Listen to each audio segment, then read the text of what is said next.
First of all, let me say that European Parliament delegation highly appreciated the last evening. It was a lot of good company, good drinks, good food, and it had very strong cultural dimension, which happened for the first time. And I can tell you that we all liked what we saw and what we heard. So thank you very much. Back to work now. We are going to start the discussion as it is mentioned in the agenda.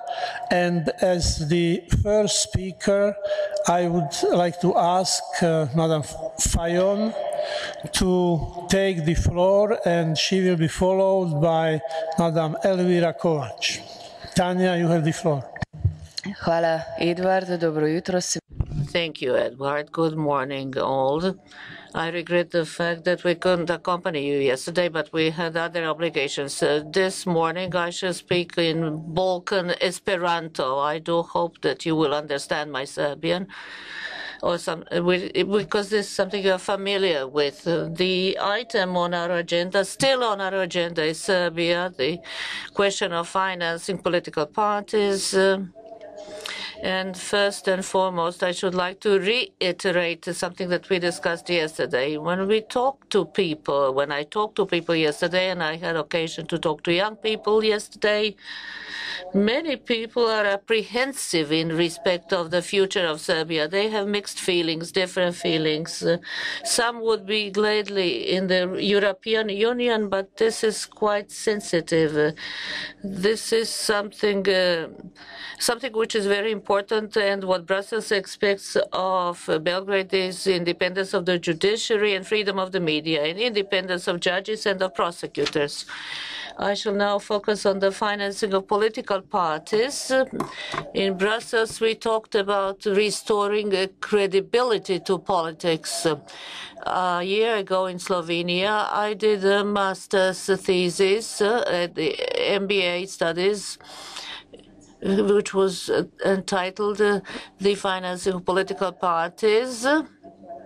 And I undertook an analysis of how this is done in Slovenia and what can be improved, as well as an analysis of some of the countries in the Western Balkans and Germany, Austria, Dutch, Holland, etc. The result were some recommendations as to what we could do to restore credibility to politics through parties and the transparency of the financing of parties. In Slovenia, several years ago, we decided that we shall no longer allow the financing from the business and economic sectors. So it's only from public funds and from the budget and from the membership fees can these parties be financed. The membership fees paid into the party coffers by the members. Now, a major problem. You always have a situation when you need, if the parties lack financial resources, if you don't have this pluralistic system, sometimes some illegal funds and illegal channels find their way through, so that we run the risk of having some parties never having the opportunity to gather enough resources. So if you do not allow business sector financing, still they find some ways to get these illegal financing. When we look at how this was done in Germany, in Holland, or in Austria, they always had a threshold, and they always knew who finances what. Perhaps large enterprises could finance the two biggest parties in Germany, but they knew exactly for what purpose. Specifically, the system is very transparent, so people know who finances what. In Croatia, what they did, it was quite different. Any monies coming to the party should be transparent, of course, and publicly published on the website, on the internet. So the approaches and the models vary. And of course, there are the guidelines by Greco in Strasbourg, which have to be observed. In Slovenia, we did everything, or perhaps even more than was expected, and we now are still debating whether we should reinstate the business sector and the economic sector as financiers of political parties. Therefore, because in principle there is not enough money. Perhaps the strongest, the biggest do have enough funds, but the others do not, and therefore their role is weakened on the political scene.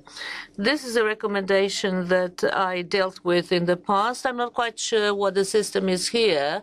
As far as I know, politicians and for politicians and politics in general to gain more credibility, this is a very important issue. We in Slovenia have lost much of our credibility. People just don't trust us. They don't believe us.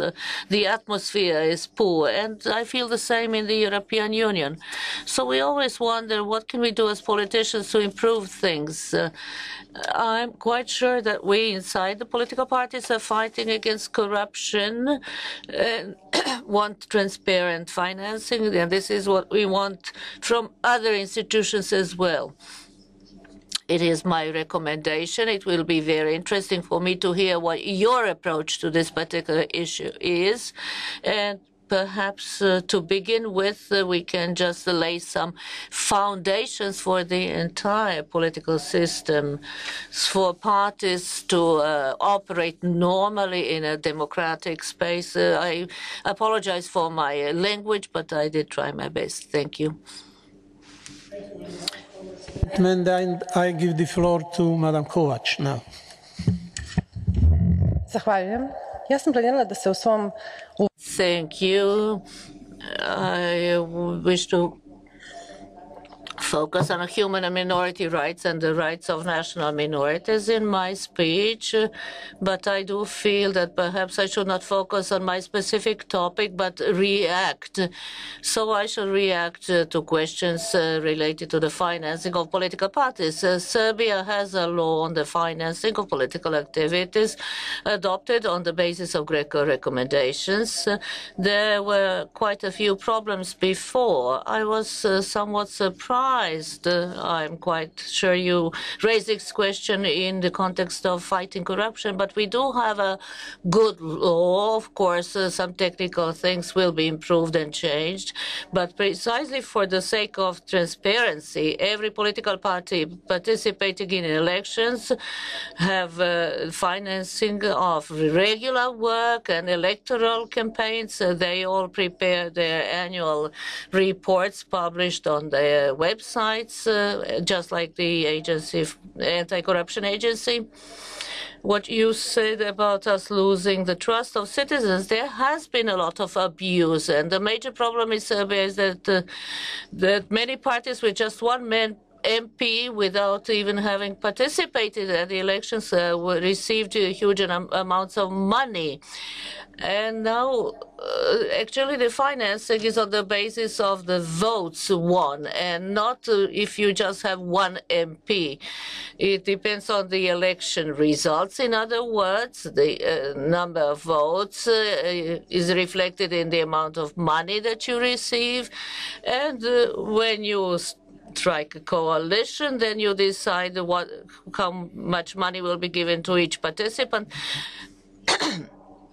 I was in the group that drafted this law, and the national minorities asked for them to be taken into special consideration, and the number of votes under 5%, not only for minority parties, is multiplied by the coefficient 1.5. So I do not see now that the financing of political activities, especially from the budget, is a major problem at this point. Perhaps a colleague will have something something to add, but as we are pressed for time, I speak very fast, and especially I'm going to talk about the national minorities and their rights. So we have heard reference to 2025, 2023, the opening and closing of chapters. So in that context, we theoretically know that there is no actual deadline for concluding the negotiations, that it all depends on the progress the country achieves in its negotiations and the speed of the reforms. It is also a fact, the lady minister did say that we are prepared for the opening of more chapters, but we know that chapter 33 was not opened because of the critical deadlines or because we are delayed in implementing chapters 23 and 24. We responded, the action plans were indeed very ambitious, but we are indeed late and will be revising these action plans. And as a representative of the Hungarian national minority, I have to remind you that the action plan for minorities is of special importance for us. We have done a lot of things on this score. We have amended the law on councils of national minorities. Serbia is trying to make this an inclusive process. We have the draft amendments to this law already prepared, irrespective of the fact that the ministry has said that this will be before the MPs in December, following its review by the government. There were additional public consultations in December, which were concluded on the 18th of December, so that we expect that finally this piece of legislation will be before the Assembly in March at the latest. It is good that we have reached this stage, but still more work needs to be done because the solutions in the draft are not ideal. In addition to the law on national minority councils, also the umbrella law on national minorities is finished. It has been positively assessed, and the plan is for these two laws to be in the Assembly in the spring. Next year we have regular elections for national minority councils, so it would be very good for the law to be good, to be aligned with the Constitutional Court decision, and that there should be no reduction or limitation of the powers of national minorities. Proportional representation of representatives of national minorities is very important and a major achievement in the action plan. That the last year, when we adopted the law on local self-government units, we managed to introduce this proportionality principle, proportional representatives of national minorities, and even their priority in terms of employment in local government units if they possess the same qualifications. The enabling legislation has also been adopted, implementing legislation, different laws for the implementation of this law. In December this year, the last one, the law on public services, which also reflects this principle of the proportional representation of national minority members or giving them priority when they compete for the same workplace. For this to become reality, it is very important to keep adequate records and according to the Constitution, of course, everyone is free to declare themselves if they wish to do so. It is very important to record who which language was the language of schooling of each member of each nationality in primary school.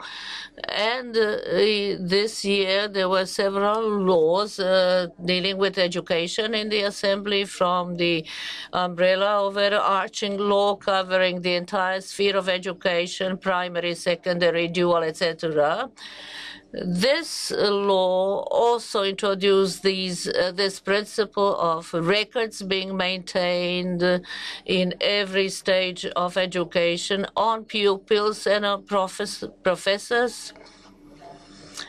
These records, this register, will also include data on the language of primary or secondary education.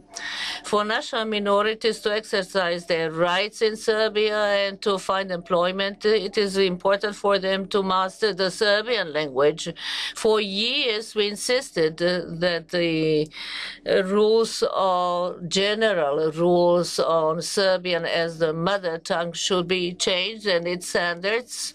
This is essential for those members of national minorities who live in Serbia, whose languages differ very much from Serbia's, such as Albanians or Hungarians. We have 2 programs for pupils, so Slovene languages and those whose language belongs to the Slovene languages and who live in multi-ethnic communities. When we talk about national minorities, I have to stress that the budget fund is now operational for national minorities. This is one of our obligations from the action plan. This year and several years back, we had on little funds, 1.8 million in this particular budgetary fund. The Minister of Local Government at the end of November decided to redistribute the resources from this fund, and these funds have been allocated. The budget for 2018 has also been adopted, and the allocations for national minorities now are 12 times more than the last year. And very briefly, the proposal of amendments to the law on the police, which is now on our agenda in the Assembly procedure, was amended in January 2016.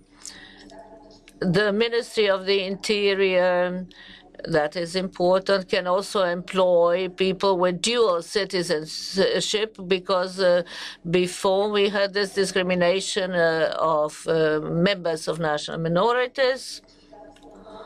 And vacancies have been announced for firefighters in 46 municipalities in Serbia, in such a way that people with dual citizenship can also apply.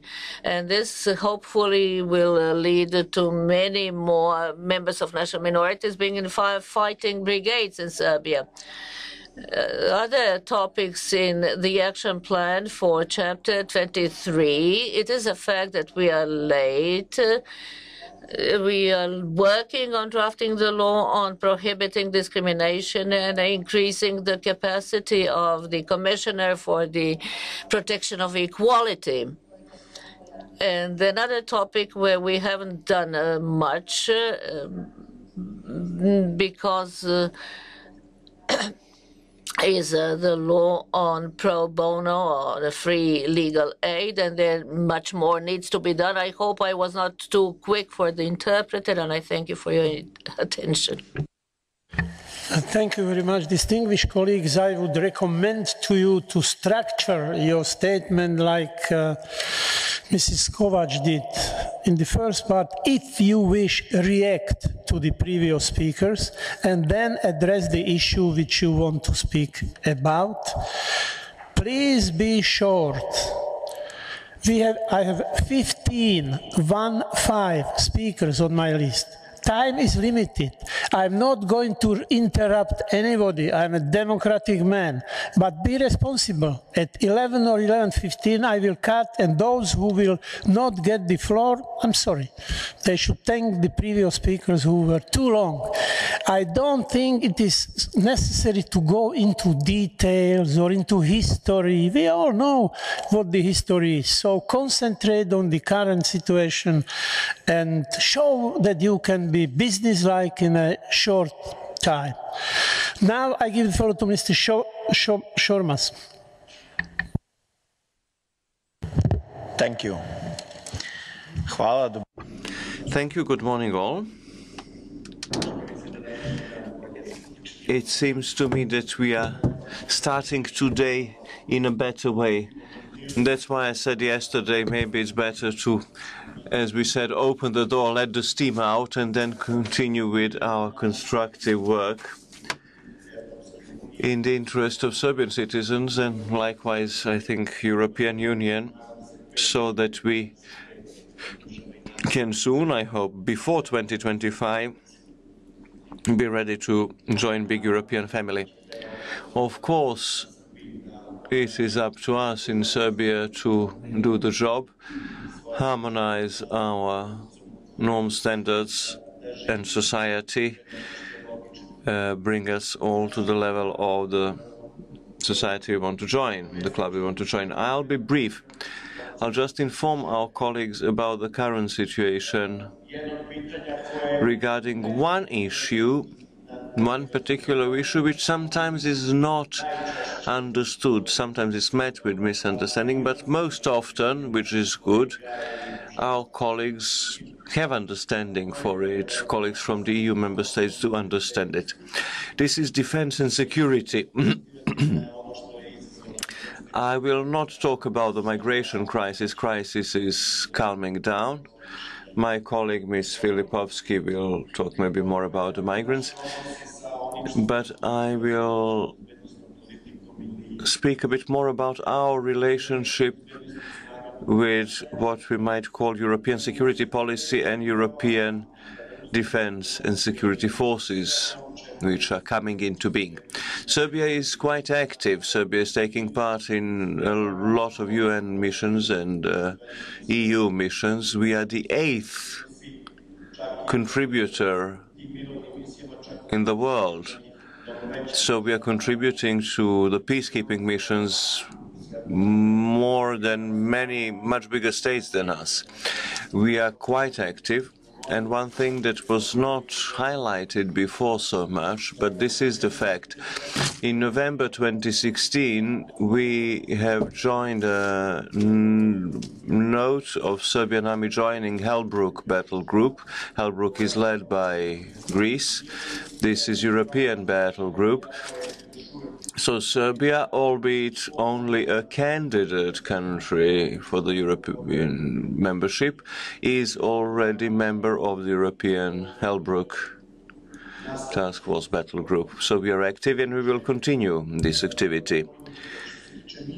Regarding the EU missions, Serbian army personnel is taking part in 4 European missions under the EU mandate, 2 Somali missions in Somalia, 1 in Mali, and 1 more in Central African Republic. Serbian army is contributing 35 of its personnel. Besides, Serbian army is taking part in a lot of UN missions around the globe. We are present in Liberia, Near East, Congo, Cyprus, even in the current situations. Our personnel is taking part in necessary but highly risky missions. Central African Republic and Lebanon also we have people. We have 177 military personnel in Lebanon, and 75 military personnel in Central African Republic. female participation in our military missions is about 15%, 1-5, which is also an interesting fact. And I can tell you that Serbia is also a member of a coalition fighting Daesh, fighting Islamic State. And I can tell you that we were commended, praised, because Serbia helped in several ways materially. In the intelligence way, we didn't send fighting personnel, but we are training currently, for instance, in Iraq, medical personnel of the Iraqi armed forces, Serbian experts, under the NATO auspices, are providing training to the Iraqi medical personnel. It is a NATO operation, but we are training Iraqis. Serbia has this policy which is not always completely understood, but more often than not it is understood. We are declared militarily neutral, like some other member states, like Sweden, Finland, Austria, Irish Republic. Switzerland is also neutral, as we know. We have, on the other hand side, European states which are not EU member states, but are NATO members, like Iceland and Norway. Serbia is cooperating with everybody in the world, and we try to have friends, not just bilaterally, internationally, but also in the field of security. But one thing is prominent in the last 5 years, and would like you to hear this figure. In the last 5 years, Serbia had 44 joint exercises with US Army and 23 NATO exercises that we participated in. So 44 joint Serbia-US, 23 Serbia-NATO. In the past 5 years, we had 6 events with Russia. So we are an independent state, non-neutral state, non-aligned. We want to be part of the European Union. We are working on it every day. But we do not want to give up old friendships. That's the way how we are dealing with it. But nobody in our environment in the region could call us the factor of instability. We are cooperating with everybody in our neighborhood. This year we had a NATO civil exercise in Bosnia-Herzegovina. A year before that in Montenegro. Next year we are going to have a NATO civil protection exercise in Serbia. So these are civil emergencies exercises, cooperation reacting to earthquakes or floods or wood fires, but we are cooperating regionally, globally, but most and foremost regionally, so that we can help each other out. So recently, when Albania was hit with major floods, Serbia helped Albanians, and we are going to continue in this vein. Thank you very much. Mr. Shormas, for painting a very impressive picture. Gunnar Hökmark is the next, please. Thank you very much. Just 2 remarks. First about the defense issues that were touched upon now. I think it's important to look around on how the world looks just now when you define the needs for defense and security policy. In the European Union, there is a quite rapid development and understanding that we need to do more together regarding defense and security. One can discuss how and exactly what, but it's a clear understanding. And the main reason for that is, of course, the development and the behavior of Russia. And I think it's important to highlight that issue here, because I know it is a matter that is very often discussed. What we can see is that Russia has armed very much, do have military maneuvers that are not only defense-oriented, but are extremely offensive. training what is invasions, and which is, of course also shall be seen in the pretext of what happened with the invasion, occupation and annexation of Ukraine and the ongoing warfare in Ukraine. But also I think it's important to underline here that there is a great awareness all over the European Union about the cyber activities, disinformation, the destabilization that the Russian government and Russian groups and the Russian elite is implementing versus Europe. And we all know that. I mean, in the United States, it's a big issue, how Russia interfered. But also in France, in Germany, in the United Kingdom, in Sweden, where I come from. And I think it's essential to understand that this is not only seen as a threat regarding territorial integrity.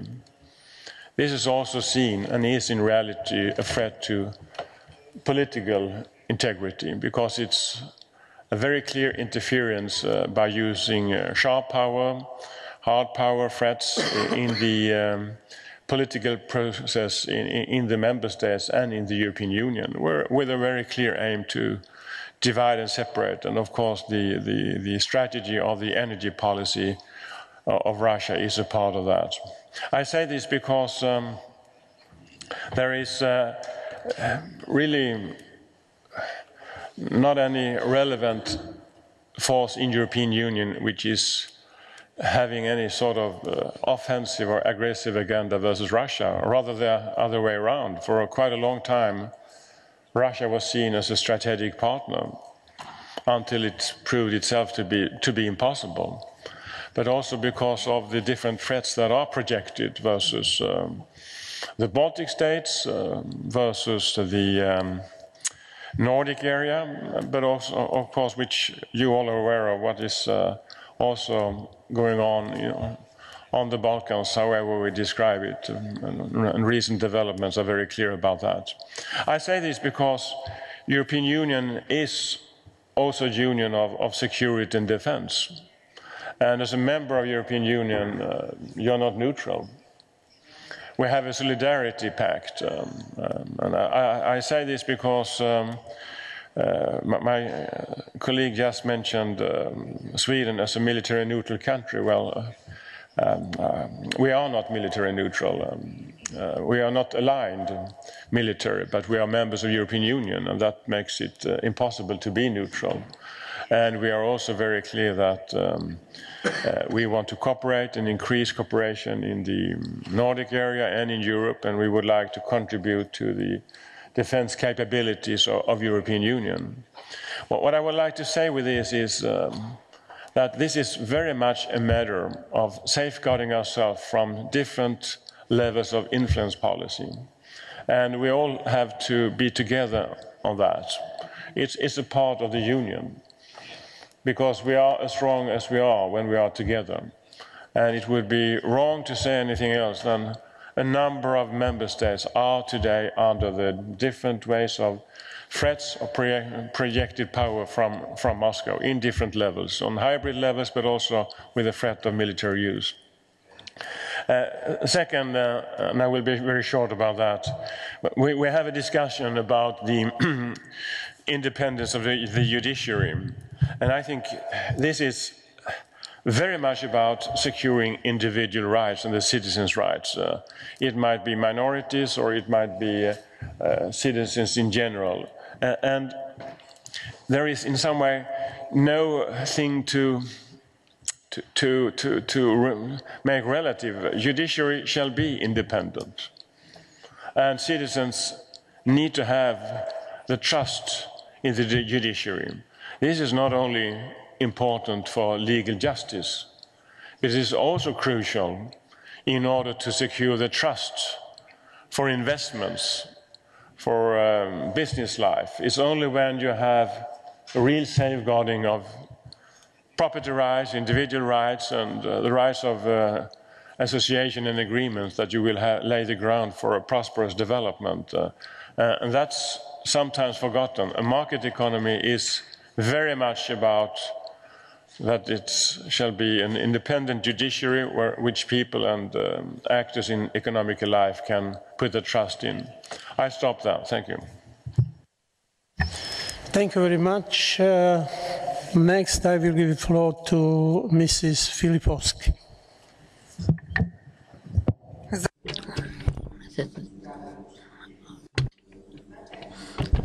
Thank you, Chairman. When we talk about Chapter 31, security in this part of Europe, the great powers always had different interests in the Balkans throughout history.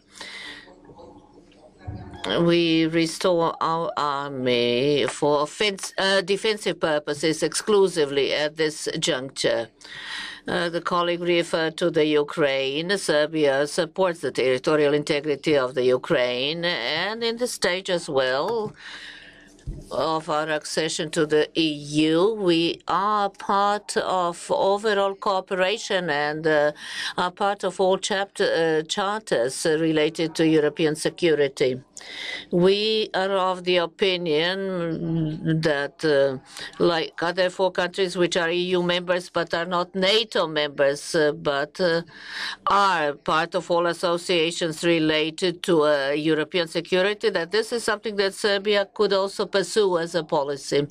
As regards Chapter 31, we are quite aware and feel that we should continue to align our security policy with the positions of the European Union, so that at the conclusion of the negotiations they would be fully aligned.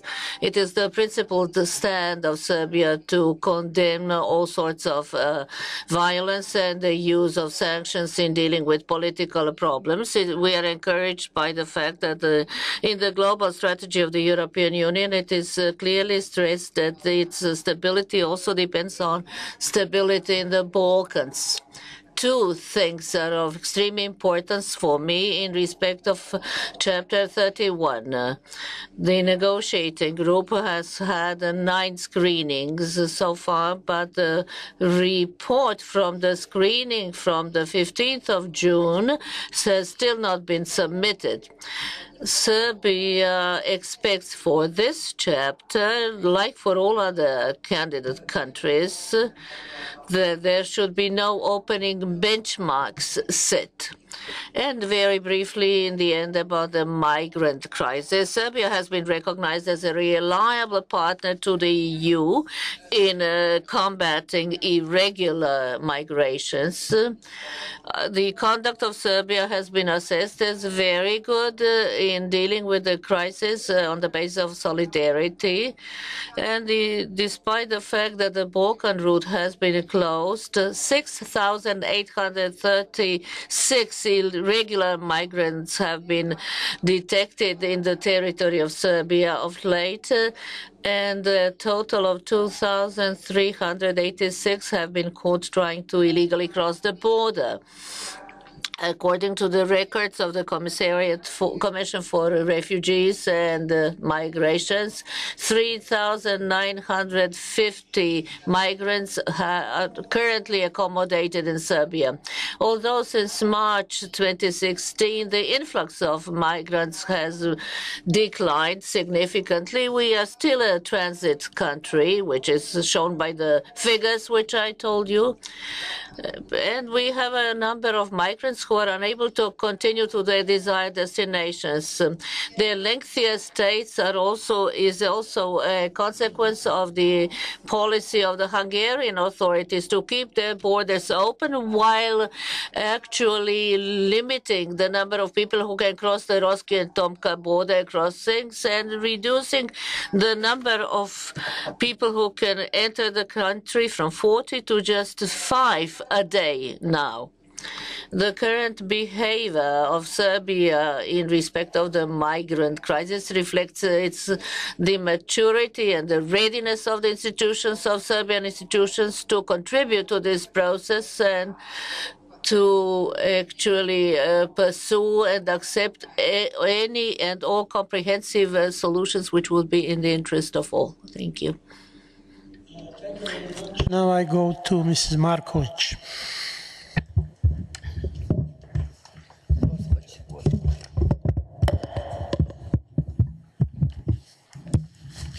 I'm very glad to see that today we are continuing in this vein, in a different vein, that we are talking about areas which are of key importance in the accession of Serbia to the EU. I meant to talk about Chapter 23, and this is one of the most demanding and most difficult chapters, together with Chapter 24.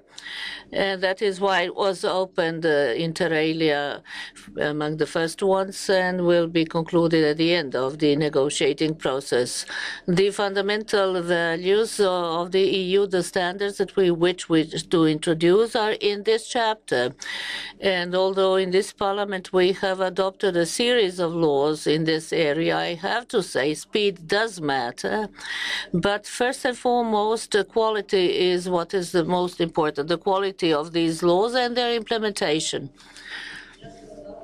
I intended to give you many more details in respect of this chapter, but now I will just focus on 2 or 3 key matters, namely the report of the Council for the implementation of the action plan for negotiations for Chapter 23, which in its 3rd statistical report, 2017,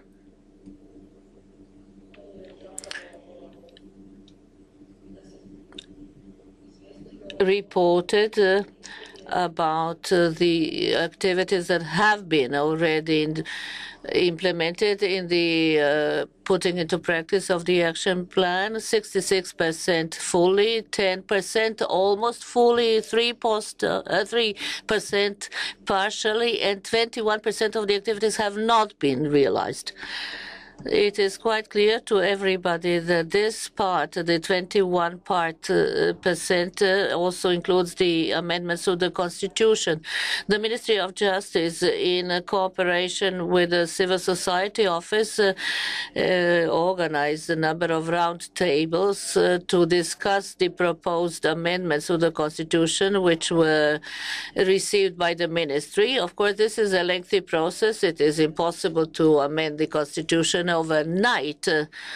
I referred to amendments in the area of the judiciary, but other segments of the Constitution will also have to be changed. As for judiciary, the backlog has been reduced to 46%, the backlog of cases, which is also important for the functioning of our system.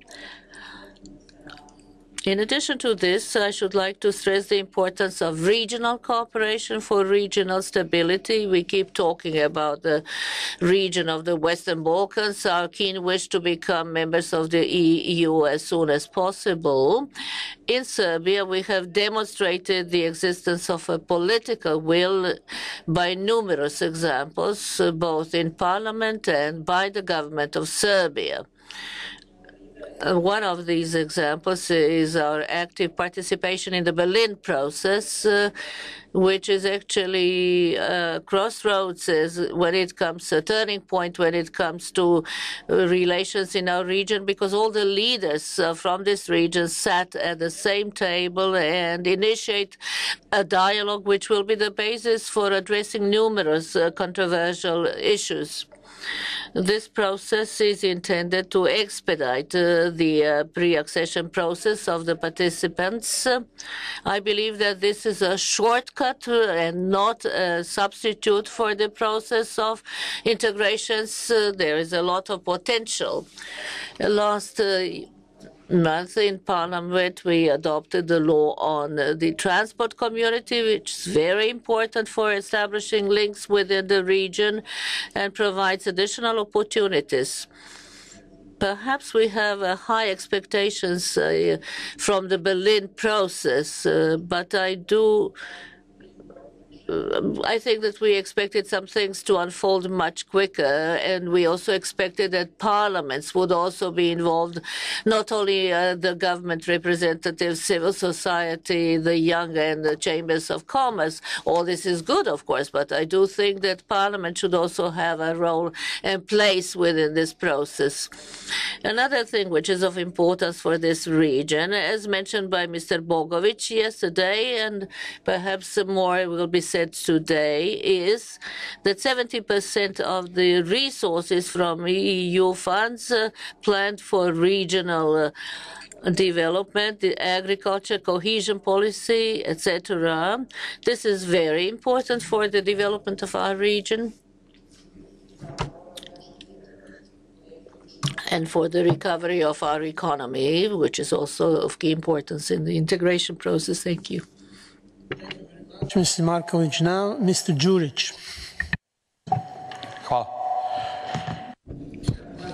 Thank you. In the first part of my intervention, I would focus on the work of the Assembly of the Parliament. And I would ask the question, what is the aim, the goal of the parliamentary debate that we have in Serbia? Is it, on one hand side, to strengthen the power by all means and to win the voters, even if you turn the parliament into a charade and manipulate it?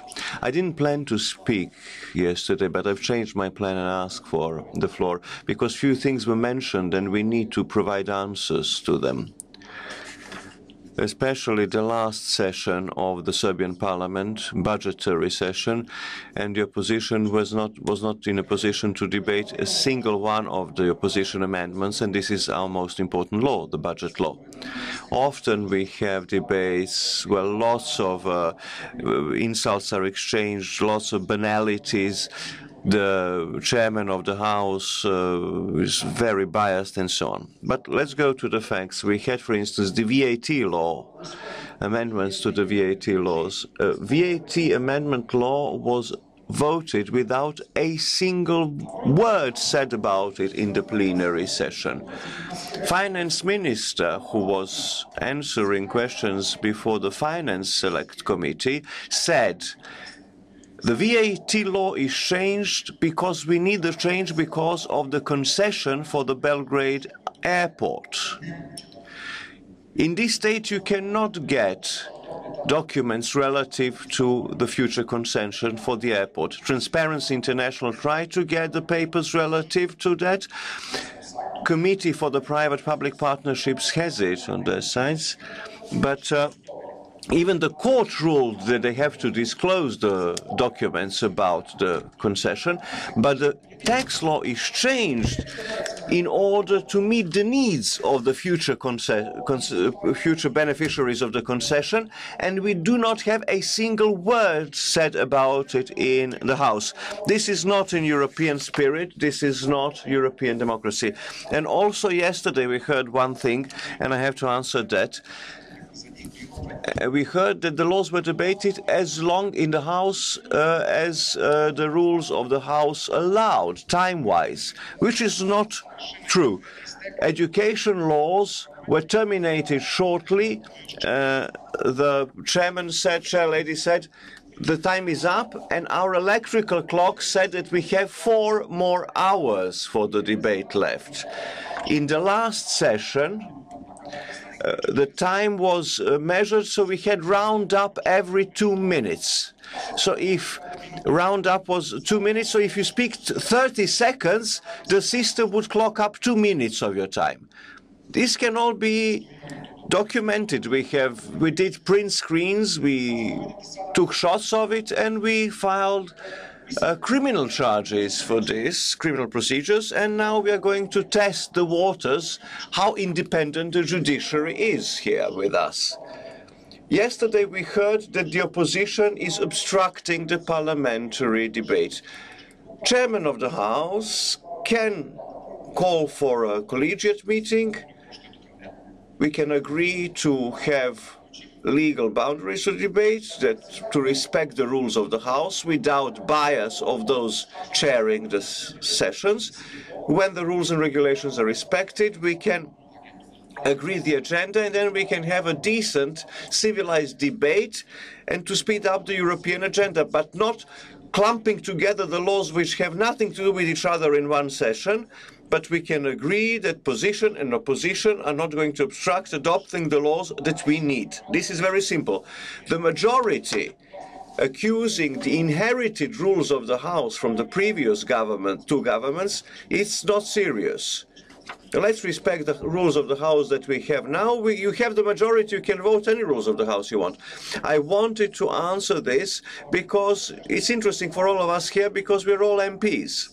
The law on financing the political parties, this is beautiful that we have the law which is following the Greco recommendations. It's even more brilliant that it embodies European spirit. It would be even more brilliant were this law respected and if we had free institutions to do what these institutions are mandated by this law to do. We had a financing of the presidential elections in the same way as all the parties who were in power here in the past decades were financing. 1,700 people donated exactly same amount to the point, the maximum individual amount, which is below the threshold for the investigation of origins. So on the very same day, 1,700 people donated same amounts using papers that were waiting for them in the banks. We have anti-corruption agency, fortunately, as European institutions, so you can find it.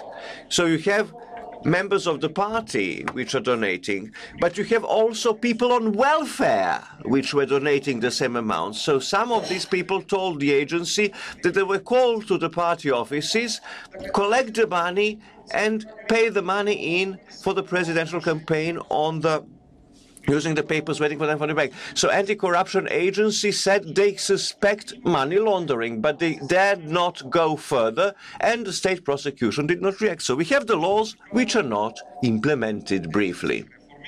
Few words about economic reforms. I think economic reforms are crucial because economic reforms should bring Euro enthusiasm because that through increasing family budgets, but we do not have that.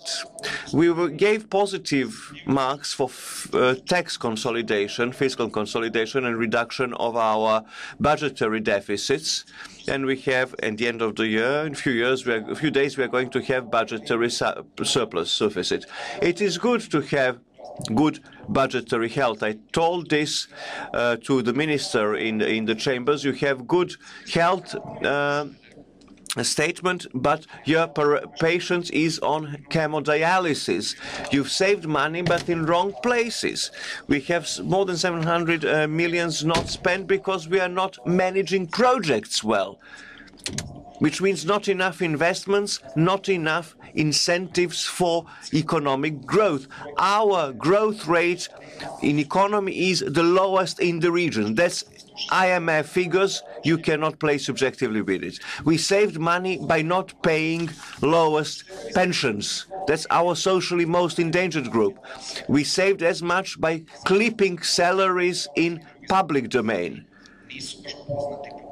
Our public domain salary beneficiaries do not have large salaries. This saved 700 million a year, but that's the burden on the citizens, the most socially endangered ones. This increased our budgetary balance. We increased all our taxes. We increased VAT. We increased profit taxes. We introduced additional taxes on electrical bills, which is additional burden for the economy and for the citizens, which lowered the standard of living, and people feel that European integrations are not improving this. European values are not implemented in the independent judiciary. I remind you what I've said a moment ago about the financing of political parties, where judiciary dares and prosecution dares not meddle in it.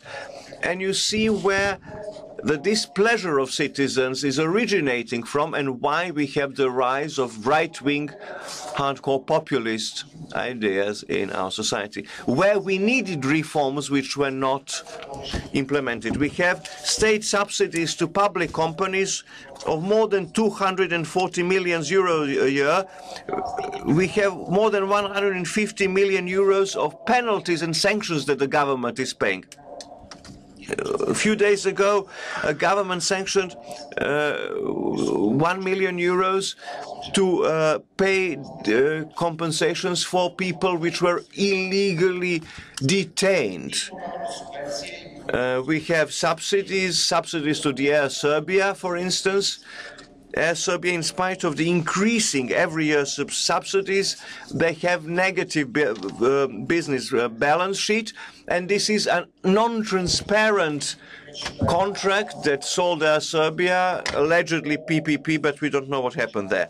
Why am I saying this? Because all this contributes to the Euroscepticism in our society, and I think all this is stalling our European integrations.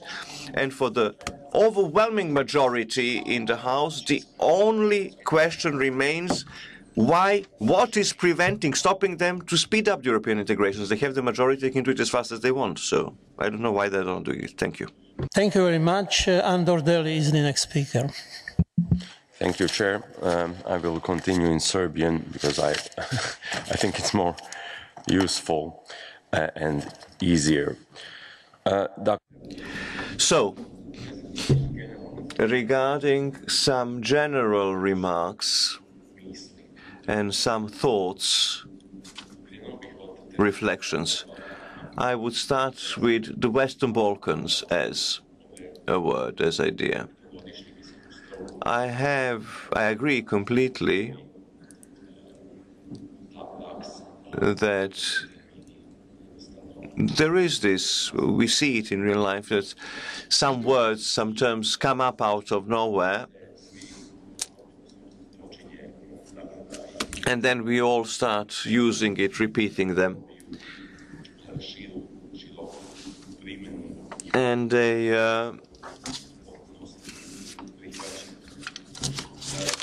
gain recognition, acceptance, so then everybody uses them. Why am I saying this? I am optimist by nature, my word, and I hope that in spite it is not set in stone 2025, but I hope that, like Western Balkans, 2025, like the term Western Balkans, I hope that the year 2025 will become something which is turning itself into reality. Of course, all candidate countries, for this to happen, and especially Serbia and Montenegro, which are now called the front runners in this European race, they need to strengthen, intensify their work, their efforts. First test is the forthcoming progress report by the European Commission, which we expect in April. And as we heard yesterday, the last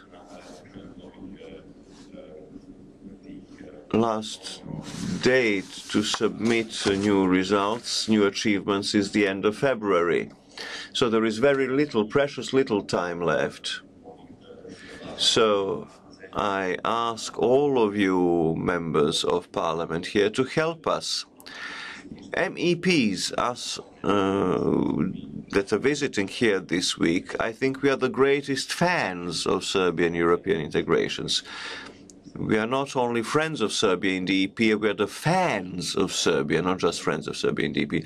So I'm particularly vocal in this respect, it's evident. So I appeal with you to help us, to help the European Commission to prepare as positive a progress report as possible, so that we have an easier job of it in the Parliament when we vote the resolution about Serbia, the resolution on Serbia. So these are my introductory comments. What will be my main topic?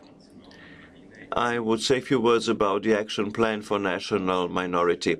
Our colleague, Ms. Elvira Kovac, already mentioned the law on national councils for the minorities.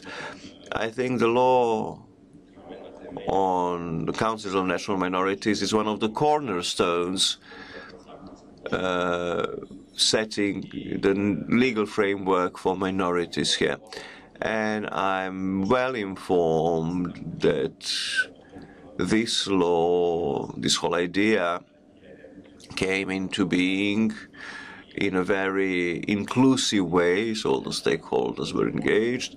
But I would also ask all responsible people in Serbia, or people holding offices, to use public debate, public appearances, to build up as large, as broad a consensus as possible, especially with the minorities whose countries are European member states already.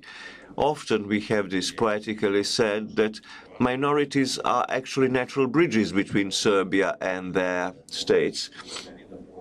But they can also help a lot, they can speed up a lot the integration process in the Union. So if we put aside feelings and emotions, I think we can even find legal arguments in favor of what I'm saying. SAA was signed between the Union and Serbia, but SAA was ratified by all member states individually. In this respect,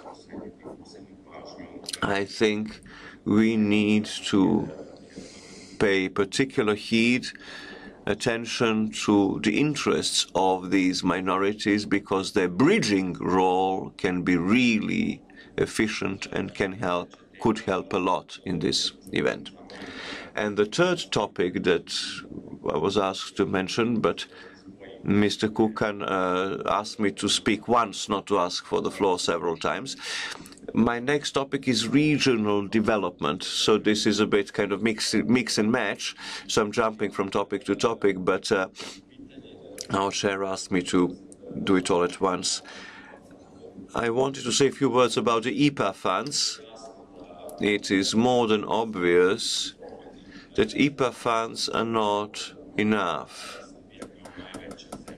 If we see that Serbia as the biggest beneficiary of the IPA funds in the Western Balkans, if you look at the annual statistics, if you look at the annual statistics, then we realize that's about 200 million euros or somewhere there. But if we take into account the fact that us in European Parliament, on our travels between Brussels and Strasbourg, spend annually about 150 million euros. And this is more or less the same what Serbia gets annually from IPA, then I think it is logical to increase the assistance to Serbia, to give more money here. Yesterday, talking especially with the Prime Minister, Ms. Brnabić, I was happy to hear that the reform of public administrations is considered as important, the capacity building of public administration. This is very important for the implementation of IPA funds, of course, but even more so for later when Serbia becomes member state.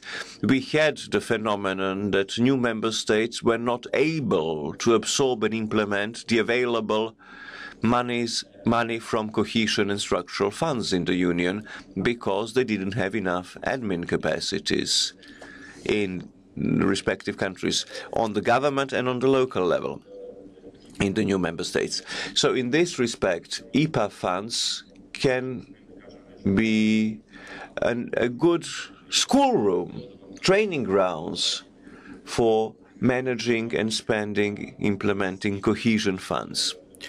And last thing I would say, in the Commission, there is a very serious school of thought now to reorganize IPA funds, to reform them, not just in terms of actual amounts being paid, but to improve the IPA funds so that IPA really becomes training grounds, proper school for how to behave, how to manage funds once the state becomes a member state, how to run cohesive funds. So this is an opportunity that Serbia should not let go by, it should not miss.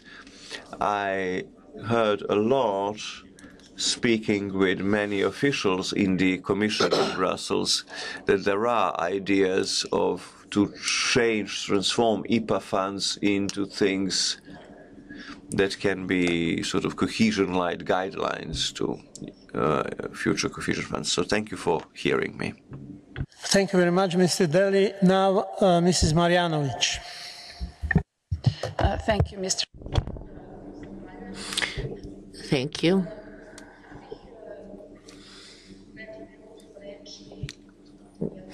I'd like to say a few words in connection with what I already referred to in my speech yesterday, but I'll try to be more specific and to give you more details and concrete information in that regard.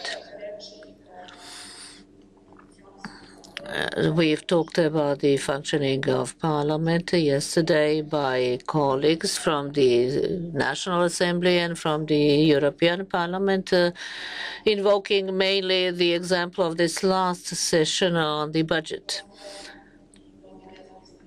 After all, many independent organizations that follow the work of political parties, the work of parliament, were very vociferous in protesting the tarnishing of the reputation of the parliament that way, and the failure to inform citizens in normal timelines about such an important issue. One of these organizations is Transparency Serbia, which says that the process of the adoption of the 2018 budget for Serbia is a big step backwards in terms of parliamentary control, of oversight by parliament of the ruling establishment, which was obvious in the amendments tabled to the budget. What happened because of a sort of manipulation of this procedure.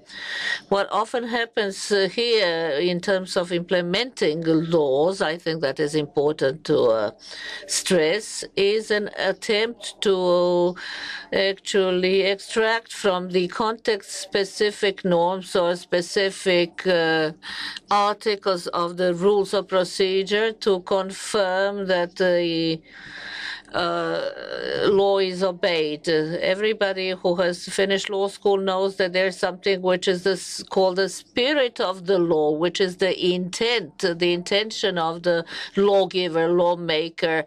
And this is also the case in this particular instance. At this session, the MPs received the proposal of the budget on the 30th of November. It was a Saturday, if I'm not wrong, and had 5 days to read it through, to analyze it, to table their amendments, and to submit them within a set deadline. Making things even more difficult is that we had another 30 items on the agenda of the same session: the law on the budgetary system, amendments to the labor law, the law on bankruptcy, on public employees, etc., etc., many other pieces of legislation, all discussed within a single item of the agenda, to which a number of amendments was also to be tabled. In view of the fact that there was a single debate, the time allotted was spent by discussing other laws, the law on the budgetary system, for instance, and there was practically no discussion of the actual budget. Why am I saying this? I'll tell you right now, and then I'll go back to Mr. Kukan's statement yesterday. When you're in the opposition today, on the one hand, you want to support European integrations in every possible way, and to use popular sayings here in Serbia, you have the threshold referred to by Mr. Kukan. It is as we were some godfathers and godmothers and are benevolent. The marriage. We are the best men and the best women, the witnesses at this marriage. We want to support that marriage in every possible way. On the other hand, we cannot stay silent and not be heard when we see such major systemic problems which jeopardize the functioning of institutions and of the political minority. And in the final analysis, they jeopardize the democratic rights of our citizens. Talking about Parliament, I shall be very brief. I shall enumerate specific articles of the rules of procedure which require, in my opinion, an analysis, a profound analysis of their quality. When you read the verbatim records of these sessions for this year only, you will see obvious proof of the problems in the functioning of the Parliament. In Article 4383, the possibility of the opposition to propose public hearings, agenda items, and participate in the control of line ministries. In my committee, which practically has been unoperational for some time, we haven't done any of these things as envisaged by the rules of procedure. Then Article 96, the relationship between the Assembly and the government, everybody can see what the space, what the room is given to government representatives or the executive representatives and those of the opposition. So it is obvious that the Speaker of the Assembly and the Chairman of the session give every possibility, every right and every opportunity to representatives of the executive who actually treat the MPs as their employees very often. Article 103, 140, the right to reply. 106, the obligation to speak on the agenda. 108, 110, 111, the way of warning, reprimanding MPs. Article 112, breaks, the right of the Speaker to call breaks. Urgent procedure article, as I said before, we know how much it takes to prepare a budget and within what time framework it should be adopted, was actually adopted according to urgent procedure. As regards the media, I am not going to talk about that much. Today, as I've heard, a meeting has been organized with journalists and civil society organizations. Let me just say something in connection with the work of the Assembly, which is directly associated with the situation in the media. Yesterday, I emphasized a key problem when adopting this package of media laws and in all the debates that are currently going on, we speak exclusively about the market. The media are not just economic undertakings, organizations on the market. The basic principles in the existing laws, and I'm talking about the spirit of the law again, the basic principle in this law is for the citizens to be entitled to the correct and objective and timely information. So this is in the public interest. Public interest is also what matters in the work of the media. And everybody will conclude, I'm sure, and will agree with me that it is not respected today, that public interest. Not to mention how many seconds or minutes are allotted to representatives of the ruling parties and how many to the opposition. This is another topic altogether. Let me give you just the latest figure, which were published yesterday. One TV with national frequency spoke in a negative context. 980 times about the leader of the opposition, and criminals who have been convicted of crimes 197 times. I mean, reference was made to them 197 times. So this is something which is self-evident. As regards the work of the Committee for Culture and the Parliament of Serbia and how the Assembly actually affects or influences this media picture through its powers, the competent committee since the beginning, or rather since July 2016, when it was constituted, has worked much less than it has actually worked. It has had greater periods, longer periods of inactivity, in other words. Whereas there should have been no delays in the work of institutions, in reforms, but this didn't happen. So the Committee for Culture and Informing of the National Assembly is competent to adopt the report of the regulatory body for electronic media. We have not discussed such a report since 2014.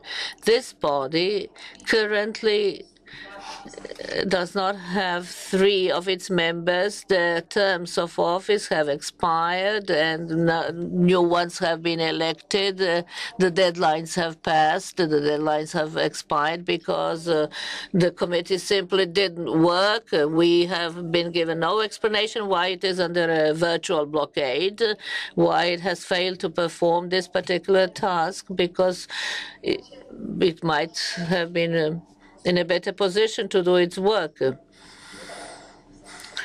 The law on electronic media, under that law, in April, a group of MPs initiated a procedure for the replacement of members of this group because of their inactivity, because of the blockade in their work, because of their failure to discharge their obligations. This procedure was not fully carried through because the Assembly simply did not implement the procedure, even though it is authorized to do so under the law. I'm saying all this because I do hope that in the presence of our European friends, this will be perceived not only as criticism, it is criticism, which is desirable and necessary in a democratic society, but we wish to point to the currently existing problems, very concrete, very important problems that the public is increasingly speaking about. That they are primarily in the interest of citizens, so that we as MPs can help overcome at least some of the obstacles which fall within the domain of our work and to start functioning in keeping with the law. Thank you. Thank you very much. Next speaker will be Mr. Rističević. Zahvaljujem. Thank you. Ladies and gentlemen, in particular, ladies and gentlemen of the European Parliament, the lady who spoke before me tried to picturesquely to describe the situation in Parliament. I have to inform our colleagues, since we are lamenting, I have to tell you that this lady does not attend the sessions of Parliament at all. I'm there regularly and I very infrequently see her there. Secondly, I have to underline again that these sessions are taking place according to the rules and the rules of procedure that were adopted by those who are currently the opposition. I also have to warn you of the statistical figures which are verifiable and which can be seen in the current statistical report. The NGO called CERTA line has actually blackened its website, so it is no longer. The opposition MPs have 4 times asked for the floor more than the ruling opposition. 115 times during 1 year. The governing parties representatives much less. So they are more equal even by these statistical parameters. So talking about democracy, democracy likes the equality of individuals, not of parties. All MPs are equal in the National Assembly. At the last session that has been frequently referred to, the adoption of the agenda lasted 8 hours. We actually provided the quorum, whereas only several MPs of the opposition were present, and only these few opposition MPs who were present spoke for a total 8 hours. They have 8 deputy groups, and their leaders have 280 minutes. That's their entitlement for speaking, and the ruling party representatives have 116 something MPs and less time. So statistics actually disproves what they are saying. There's an MP who talked here about the financing of political parties, whereas their NGO organization, which wishes to represent itself as a party, is the party which avoids this law because it does not refer to NGO. They entered the parliament not as a group of citizens, but as a group of citizens which has an organization registered as an NGO. They have the president of the Anti-Corruption Council. He is their member. They have the Anti-Corruption Agency is theirs. The mother of their MP is in charge of exercising control over its work. So who should complain in this particular instance? It's the ruling party. We also heard that the process of rapprochement to the values of the European Union is slow. Until the year 2013, we failed to actually implement the signed documents, and agriculture was the one that suffered the most, because in this period we were supposed to prepare the country for liberalization, but they didn't do anything. So that the democracy as seen by them, and that is why they are actually raising all these objections to portray themselves as victims of dictatorship. Their democracy is an imposed product. As a peasant, I can say that I do not see as an imposed product. I see as a ripening process. This is something which cannot be simply introduced. It has to grow from within. We agriculturists, we farmers, see it as a process which requires time and work on the estate. You need to tend to it so that it would grow and ripen. This story about circus in the parliament and alleged dictatorship have actually insulted other MPs, the Speaker of Parliament in her own office, and they're actually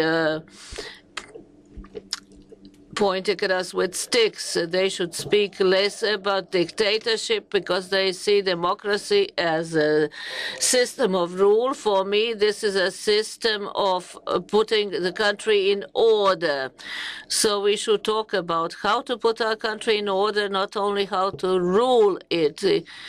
Let me remind you that in 1980, together with Mr. Puchnik, I established the Association of Farmers, and that I fought Milosevic for 12 years. I know full well what is dictatorship, what are truncheons on your back and being hit by the police, so that what they say is dictatorship is certainly not dictatorship. There is one leader who has recognized this opportunity and is aware of the fact that we should put the country in order and not only rule it. And this is what bothers them. What interests me is regional cooperation and the agricultural policy of the EU. This year, relative to 2012, we have raised subsidies by 19% to 34 million. This is what we are trying to do in concert with the CAP to regulate our agricultural policy. this is not only an agricultural policy question, it is also a question of demography. Many villages are remaining deserted in Serbia, so regional redistribution is also of the essence. Probably the IPA funds should be used in a better way to develop not only agriculture, but rural development, generally speaking, regional development. In this context, as half of the budget of the EU is intended for agriculture, and Europe is no longer financing only the big ones, but also rural development. I should like us to talk about that and how our country should be regulated in that regard. And I should like the opposition to tell us what improvements they propose to make in that regard, rather than talk about dictatorship and actually using a recipe that we ourselves applied back in the 80s. But this is a recipe that has worn thin because Milosevic has already fallen. Tito died a long time ago. I would like us to devote more time not only to agricultural policy, but how to pull this country out of the crisis, how to develop it rather than lament and level criticism at one another, to show that we are Democrats. Democracy cannot be an imposed product. We have to create it from within, from inside, in keeping with the standards of the European Union, and then we can aspire to join the EU. Thank you. Thank you very much. Floor to Mrs. Stojkovic. Zahvaljujem. Thank you. Mr. Kukan, Mr. Orlic, dear colleagues, MEPs and MPs, media representatives, diplomats, it is a pleasure to greet you in the National Assembly and to welcome you at our second joint committee session this year. I would like to thank you for having found time to come to Belgrade in spite of your busy schedule. In my intervention today, I will look into regional cooperation, regional development, strengthening good neighborly relations, and I will talk to you about the elections in Serbia we had on the 2nd of July, which are the presidential elections.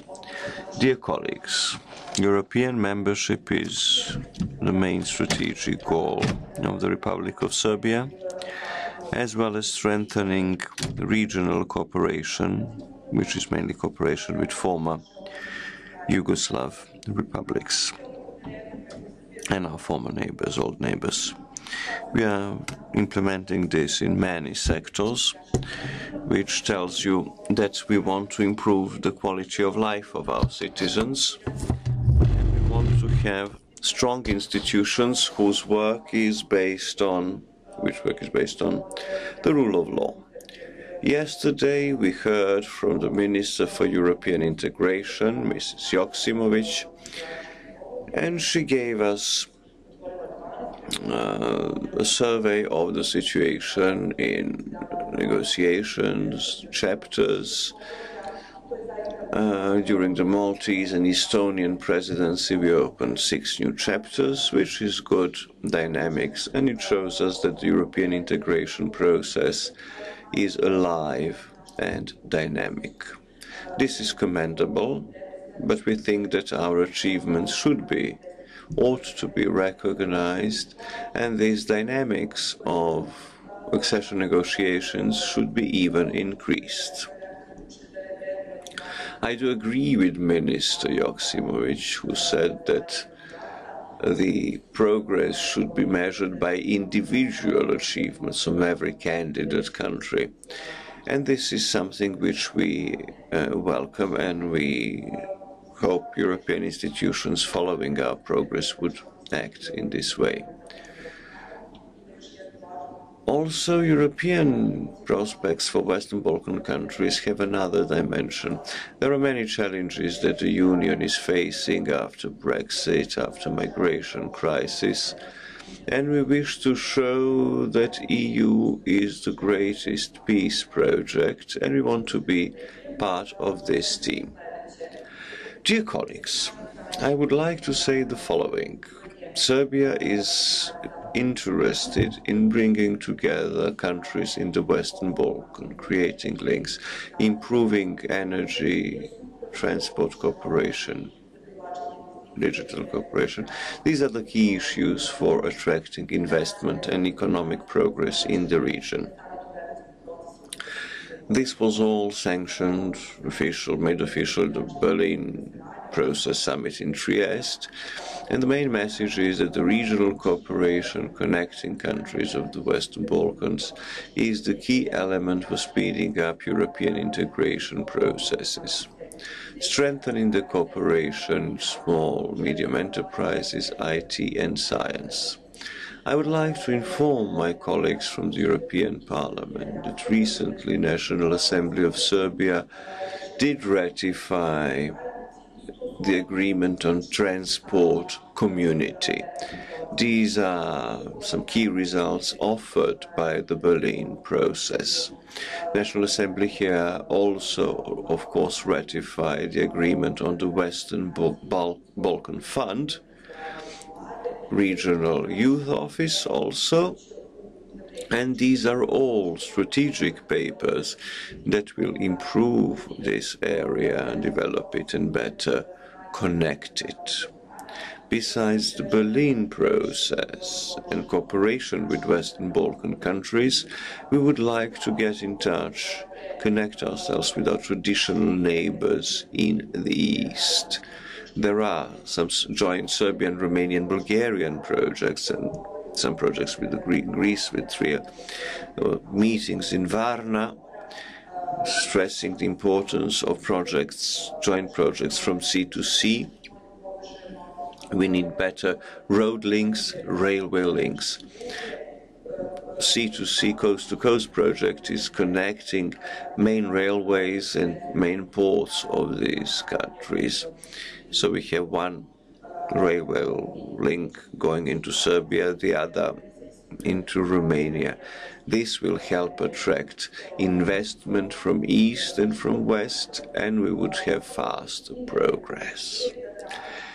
Once Chinese enter into the port of Piraeus in Greece, will mark a change in their entry into European market. Serbia is really stressing the importance of improving road infrastructure, highway from Niš to Sofia, then Belgrade to Timisoara, and also the corridors linking us with other countries in the Western Balkans. This would facilitate the life of tourists, of transport companies, and connect these parts of our country with Europe and the rest of the world. Energy is also one important topic. High voltage interconnections, for instance, between Mokrin and Arad, are increasing the energy security of the region. Also, there is energy connections with Bulgaria. Gas pipeline between Niš and Sofia is just one of the programs that we will continue. When the new government took office, headed by our Prime Minister, Mrs. Barnabić, the government set itself several priorities. First is the e-government. It makes and sort of digital informatization of the society, improves the life of citizens, offers possibilities for new jobs. This can stop the brain drain, as we heard yesterday.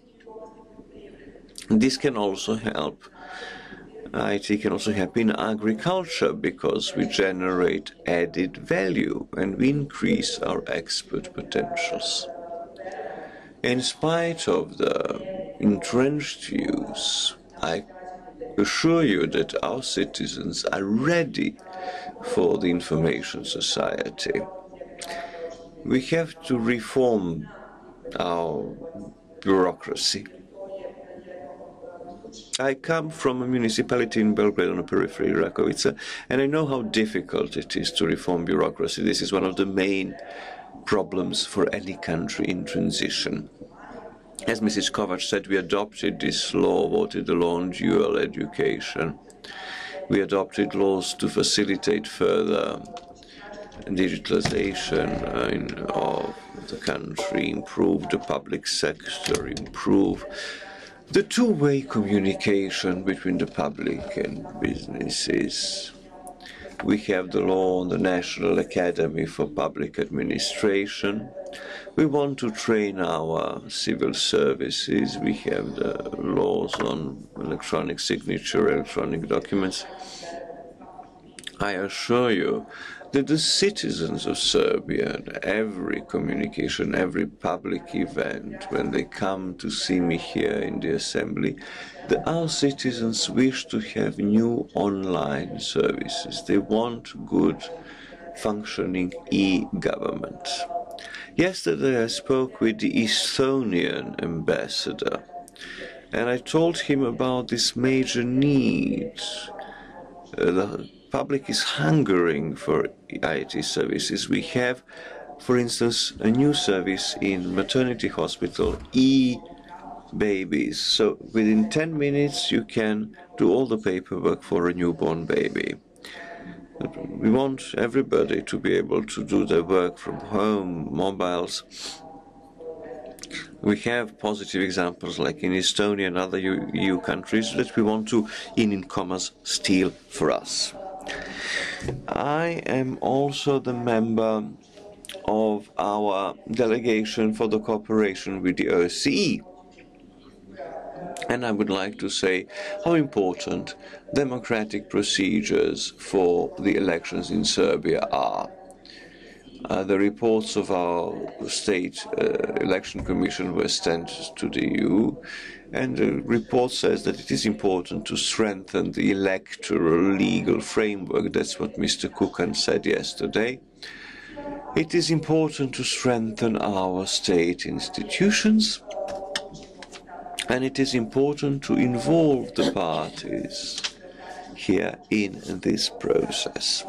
OSCE monitoring mission recommendations were read carefully in the European Commission. We had presidential elections, 11 candidates, not a single lady, unfortunately, they were all men. Our state electoral commission implemented the elections, hundreds of polling posts, polling committees, 192,000 people, individuals, were members of the polling committees. We had 31% of women in the polling committees, and what is very important, permanent polling committee members were nominated following the recommendations of the parliamentary parties in proportion of their number of seats. For the very end, I would like to say that the State Electoral Commission did follow mostly the recommendations we got from the OSCE. I'll list only a few that we implemented in the last elections. We have organized mandatory training for all members of the working groups and permanent members of the electoral committees. We have the control form, which is a novelty. It's an aid for the polling committees members. We have the polling screens for the people casting the votes, the special locks for the polling boxes, and the whole process was transparent on the web page of the State Electoral Commission. Also, all complaints, all decisions handed down by the Constitutional Court in response to them, and the presidential elections had less mistakes than previous. There were only 22 mistakes in filling out the records at the polling stations. We had 162 such mistakes last year. And for the very end, I will tell you that State Electoral Commission has a special working group considering the role and possibilities of the people with special needs during the electoral process. So it was instructed that polling stations should be easily accessible for people with special needs as well. Undoubtedly, the future elections for Belgrade will pass in the same spirit and in the same legal framework. So I'm looking forward to the continuation of our discussion. Thank you. Tomic. Uvaženi predsjedavajući, Chairman, Mr. Kukan, Mr. Orlic, MEPs, we have opened many questions. I'm sorry. We have the idea to ask questions, and then some members leave and we have no answers. This is the mirror of the lack of dialogue in Serbian parliament, and it happens elsewhere. Here we have two opposition MPs who left the room. They ask questions and they do not stay here to hear the answers. But I will give you some answers because I think it is important to hear the arguments of all parties, and then we can judge whether there is parliamentary democracy or not. We have 16 groups in the parliament, caucuses, 9 government, 7 opposition. According to the rules of the House, which are adopted by those who are criticizing it most now, every head of a group can speak for 20 minutes. Opposition can speak for 180 minutes and position 180. When we discuss the amendments, every authorized representatives can speak for 15 minutes. So 9 opposition groups can speak for 130 and position for 130 minutes. And then we have the amendments, 10 minutes per the MP who proposes it. So we had usually about 500 amendments on the budget, which was horrible. Last year we had 1,000. This year we had 2,200 amendments on the budget and accompanying budgetary laws. If you have a new budget and you want to increase the salaries to doctors or professors for 5%, you have to change financial plans. That's why you have about 30 laws accompanying budgets, and you can submit amendments to it all. So we had 2,200 amendments, 300 were submitted by the government, and we had 1,900 by opposition. And here we have the opposition for 4,400 minutes to speak. Since we have 10 hours maximum for such a debate, so the groups, heads of groups are using their time, and the rest of the 5 hours goes to the amendments debate. It is important to say the truth. The budget is not was not left without debate, because it was debate, but the opposition parties find it tiresome to sit and wait for their time to speak. So they're not using their 105 minutes. You cannot say that the budget was not discussed. We have the budgetary law rebalance, and we had 45 articles of this law, and we discussed first 30 articles. Article 8 is the most important, which is the general budgetary breakup table. And I can tell you that the rules and regulations are actually abused by those complaining about it, because you can submit, for instance, proposals to the agenda. So now every session we have agenda proposal amendments, which is 30 and 66 minutes. So the opposition speaks on televisions and they speak about the laws that were already passed and actually campaigning politically on the television, and nobody can respond to them in the House because it is the agenda matter, the agenda point. So that's how the opposition behaves. There's lots of them, and you do not have political program, but falling short of a program, and they don't have the idea who should be the leader of the opposition, so they accuse the media, the NGOs, and then they raise the issue of financing the parties, the political parties. We have the CSO representatives here in the Serbian parliament also. We have the representatives of the civic associations who are voted in, and the financing goes to one individual, which is the president of this group of citizens, the sort of civic association. So they're attacking that as well. Financing of the political parties is completely in the keeping with the law of political parties. And for the next year's budget, we are going to increase the financing of the parties, of course in keeping with the budgetary possibilities. But the reports on the regular business of all parties are submitted to our business register, and the reports are also sent to the Anti-Corruption Agency. Our state audit did an audit for the budgetary year 2015-2016 of all parties, actually the first 5 parties, the biggest 5 parties who had most votes. And there are special audits, reports for electoral part of the work. And these reports also are sent to the Anti-Corruption Agency. We do not have a full audit. Nobody is auditing, controlling the NGOs. For instance, we have NGOs involved in political campaign. They have their own political platforms. They help political parties like Let's Not Strangle or Flood Belgrade, the famous yellow duck.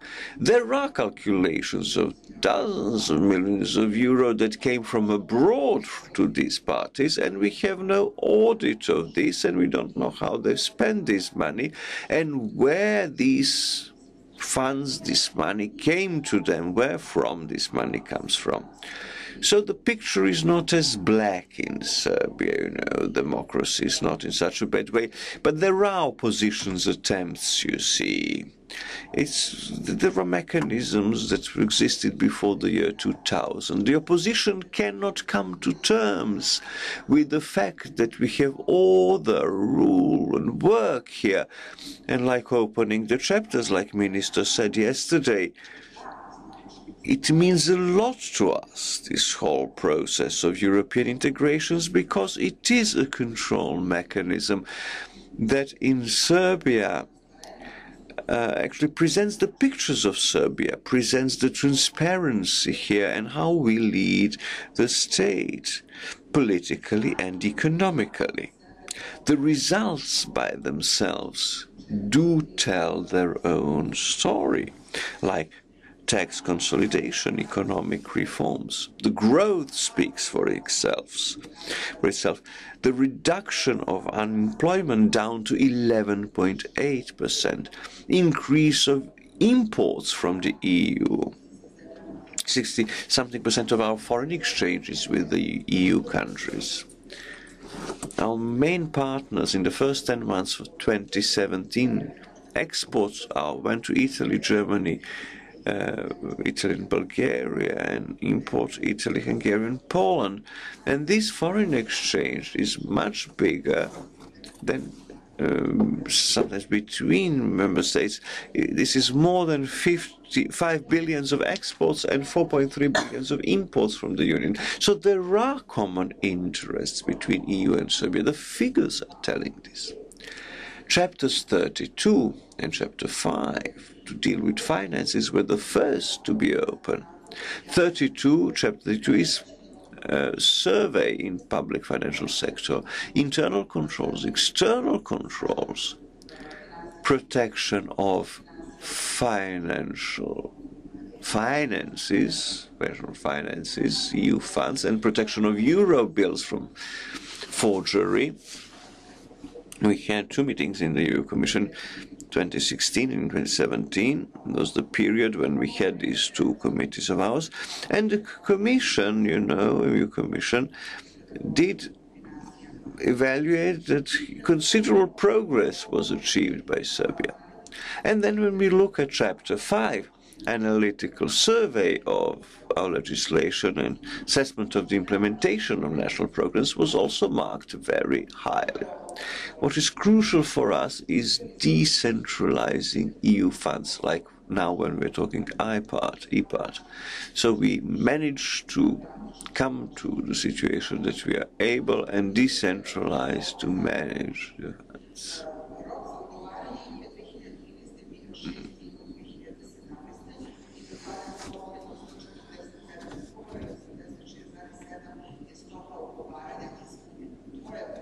So we have fulfilled over 80% of our contractual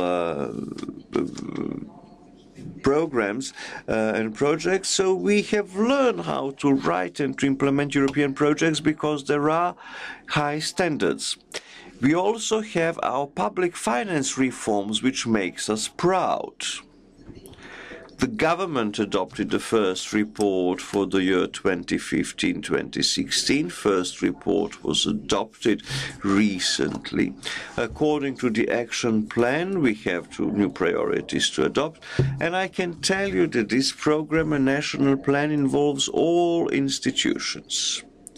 Measure 19 is Serbian Parliament, Finance Select Committee, together with State Audit and Ministry of Finance, are working on the external supervision of public finance and auditing. And in keeping with this, in August 2017, our Select Committee for Finances held a session in Novi Sad, which was dedicated to the work of the reports of the state audit institutions for all the economic operators, business operators, financed from the state budget. Transparency was very much on the agenda. The second program is the economic reforms from 2017 to 2020.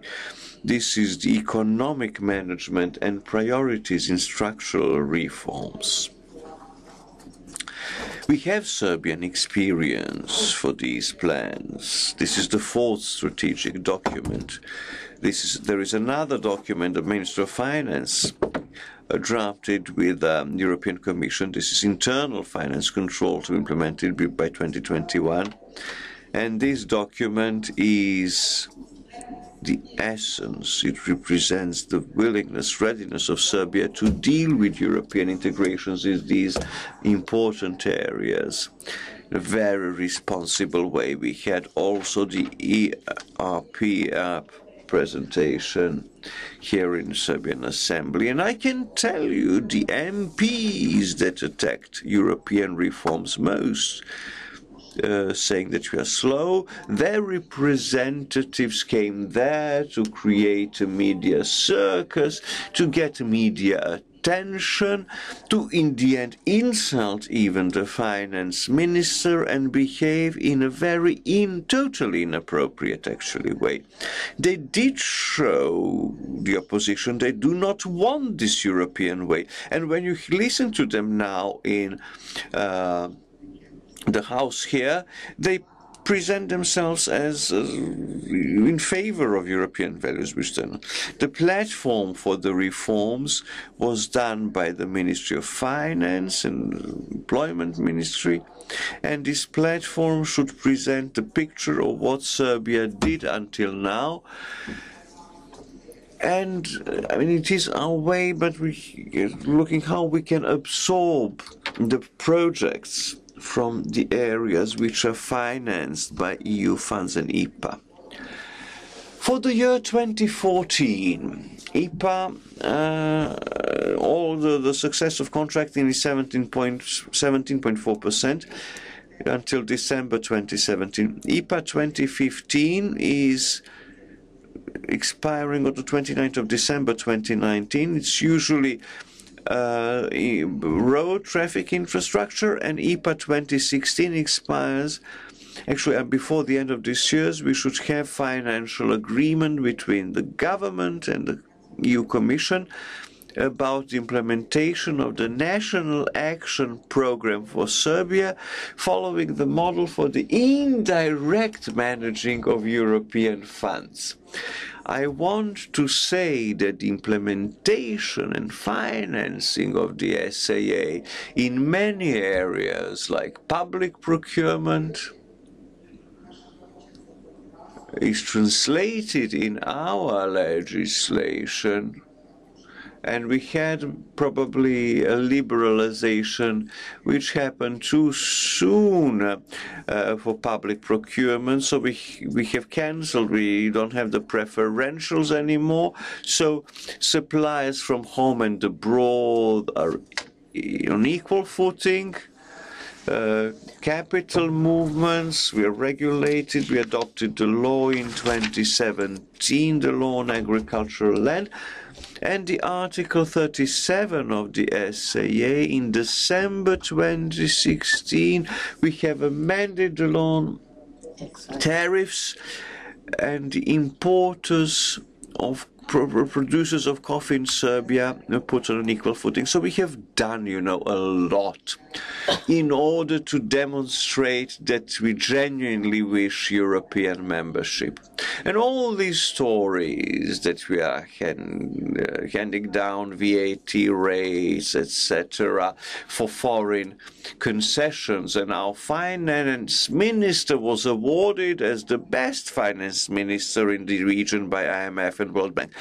So such accusations, tell you about an ill will and manipulation. They want to show Serbian economic situation as bad.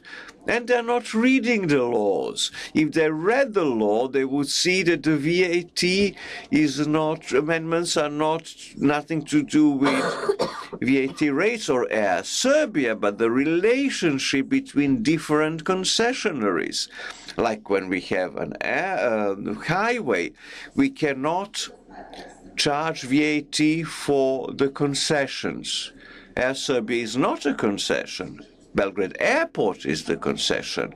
So we can answer to all these allegations, and I would like you next time to open the debate. You could hear a lot of good things about what is happening in Serbia, and you should go to Strasbourg with good impressions from here. Thank you very much. Now I give the floor to Mr. Kukan, and I will speak in two parts. First, I would like to mention several remarks concerning fight against trafficking and illicit trade. I would like to reiterate once again that it is a good sign that Serbia is moving forward on the EU accession path. As has been stressed on numerous occasions, advances in chapters 23-24 are crucial to this process. Chapter 24 is instrumental in fighting trafficking and illicit trade, and I would like to speak about this issue in further detail. I would like to add a personal remark on this issue. We are currently seeing terrible images from Northern Africa, where modern-day slavery and trafficking of human beings is running out of control. It is with these images in mind that I think it is more than crucial for us, all of us, Serbia, Balkans, Central Europe, Southeast Europe, if you wish, everywhere, to step our response. Fighting trafficking must have a long-term strategic vision. It cannot be composed of ad hoc solutions, and I would urge the Serbian government to approach it with a long-term perspective. In this respect, the adoption of the new strategy for prevention and suppression of trafficking in humans is much appreciated. I would also like to make it clear that this is not a problem exclusive to Serbia, but it's part of a challenge that many EU member states themselves are fighting with. Also, it is important to mention that this is an issue which transcends national borders. Trafficking and illicit trade are very well organized international enterprises. Therefore, in order to fight them, regional cooperation is of utmost importance. I would therefore like to appeal to my Serbian colleagues, please use all forms available for a regional approach to this issue. Let the European Union know where we can help, whether it be financially, technically, or through law enforcement channels. A grey economy favors very much the existence of illicit trade. I am aware of the important economic reforms Serbia is undergoing, and it is not an easy task. I remember how painful it was during Slovakia's EU accession process. But despite the fact that macroeconomic indicators are improving, there is still a huge amount of economic activity which stems from the expensive grey or silver economy. Illicit trade, smuggling and trafficking blooms in this kind of environment. Therefore, it's imperative that the black markets are fought against. Criminal networks which operate in this lawless setting must be dismantled and taken to justice. Serbian law enforcement must be active in this domain. Also, it's imperative that financial systems in Serbia must be able to prevent laundering from criminal activities, drug offenses, and/or sponsoring terrorism. We need to be able to stop criminal money from sponsoring criminal activities. Additionally, the criminal code should also focus on incorporating intentional illicit enrichment in regards to fighting corruption as defined in the UN's Convention Against Corruption, Article 20 on illicit enrichment. Again, this is not an isolated Serbian case, but should be tackled in a coordinated regional approach. Finally, I think we should thank Serbia for its role in the 2015-2016 migration crisis. The European Union appreciates Serbia's approach. We understand it has not been easy at all for your country. Despite the fact that the flow has increased, the Balkan route is far from non-existence.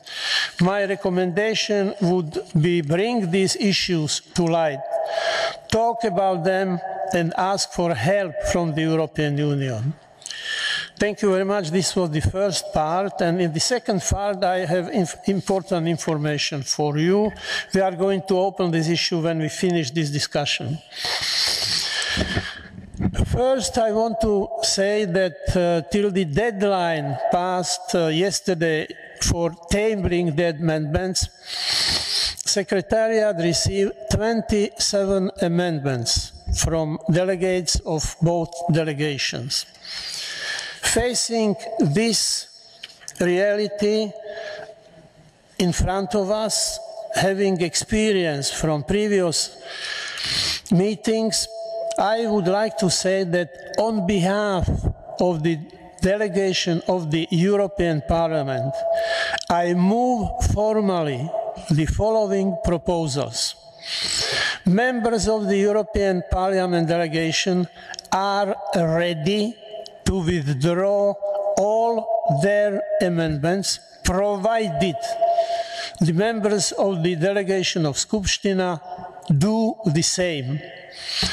If there is agreement, my proposal is to take the shorter version of the joint recommendation.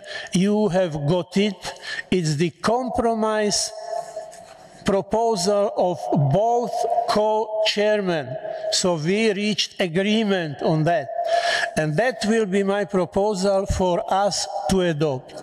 We should be responsible politicians. I cannot imagine the situation when there is no joint statement. It's only with Turkey and sometimes with Albania. I don't want to put Serbia in that category.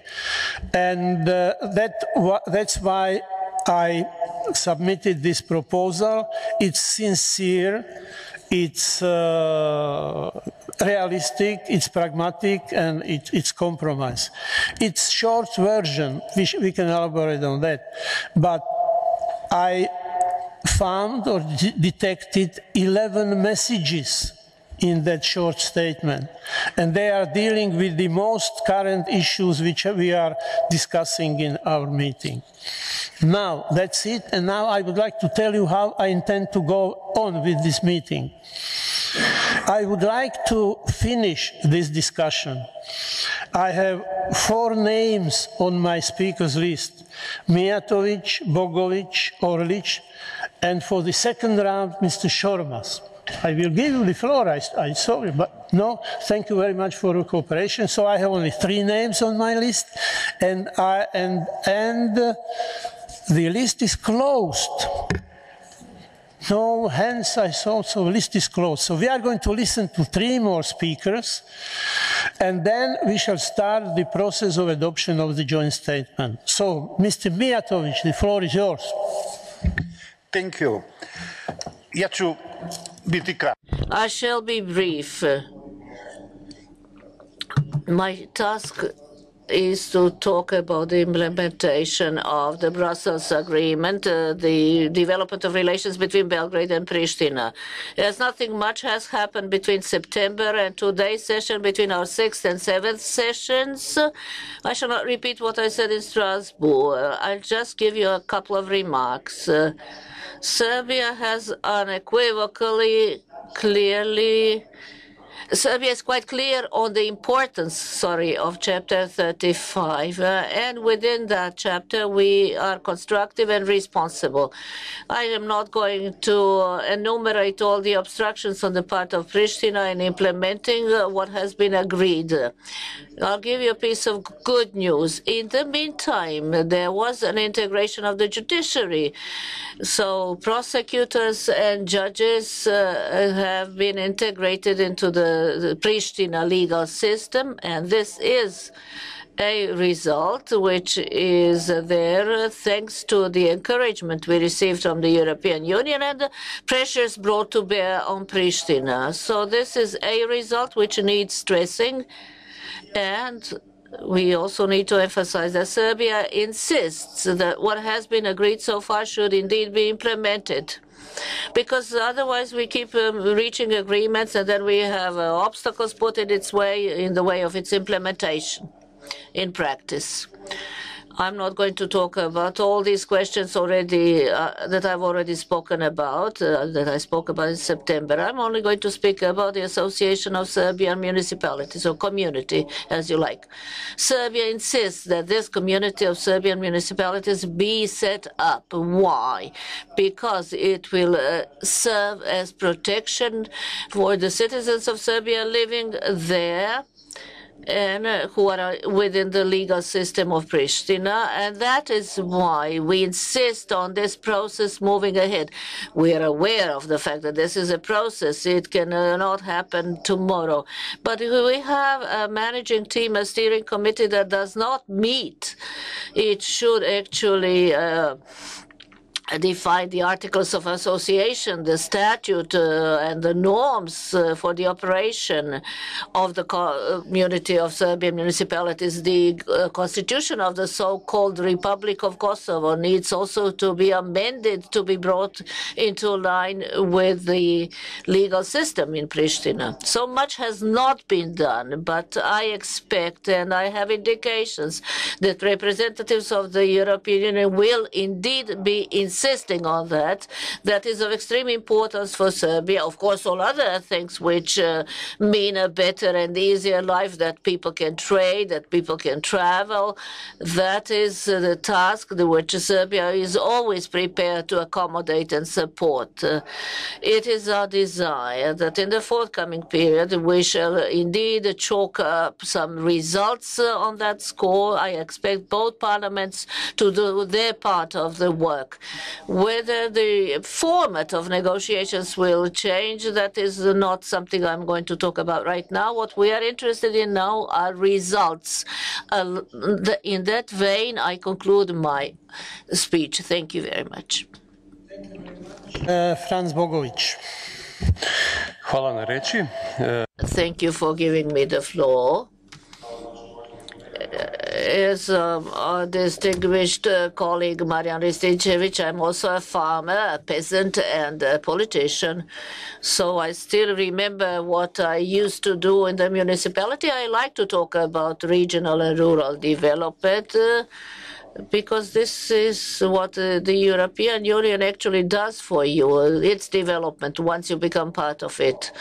I gained my experiences, first of all, as the president of the local commune in 1986, then in Krško from 1998 as the mayor of Kruška prior to our accession to the EU. We used about 40 million of European monies in that period. Later, I was in charge of agriculture and the environment, and now as a member of the Committee for Regional Development and Rural and Agriculture Development. The budget of the EU has about 38%, 400 billion euros allocated for agriculture, and 33%, about 360 billion for cohesion policy. It is important that this money was divided, allocated before the 7-year financial period, so one knows in advance what the financing will be out of these 300, etc., million within the entire budget. So IPA funds for the entire Western budget is 4 billion. And 760 billion for agriculture and rural development. How have these resources been distributed? There are two basic principles. Firstly, the principle of solidarity, with each country actually contributing 1% to the European budget and receiving in return, if it is developed like Holland, only 30% of the money is back. Germans and Swedes about half of that money, and countries like Bulgaria get 5 times the sum they put in. Lithuania, Croatia, etc., 4 times, and even we Slovenians get twice our input into the budget.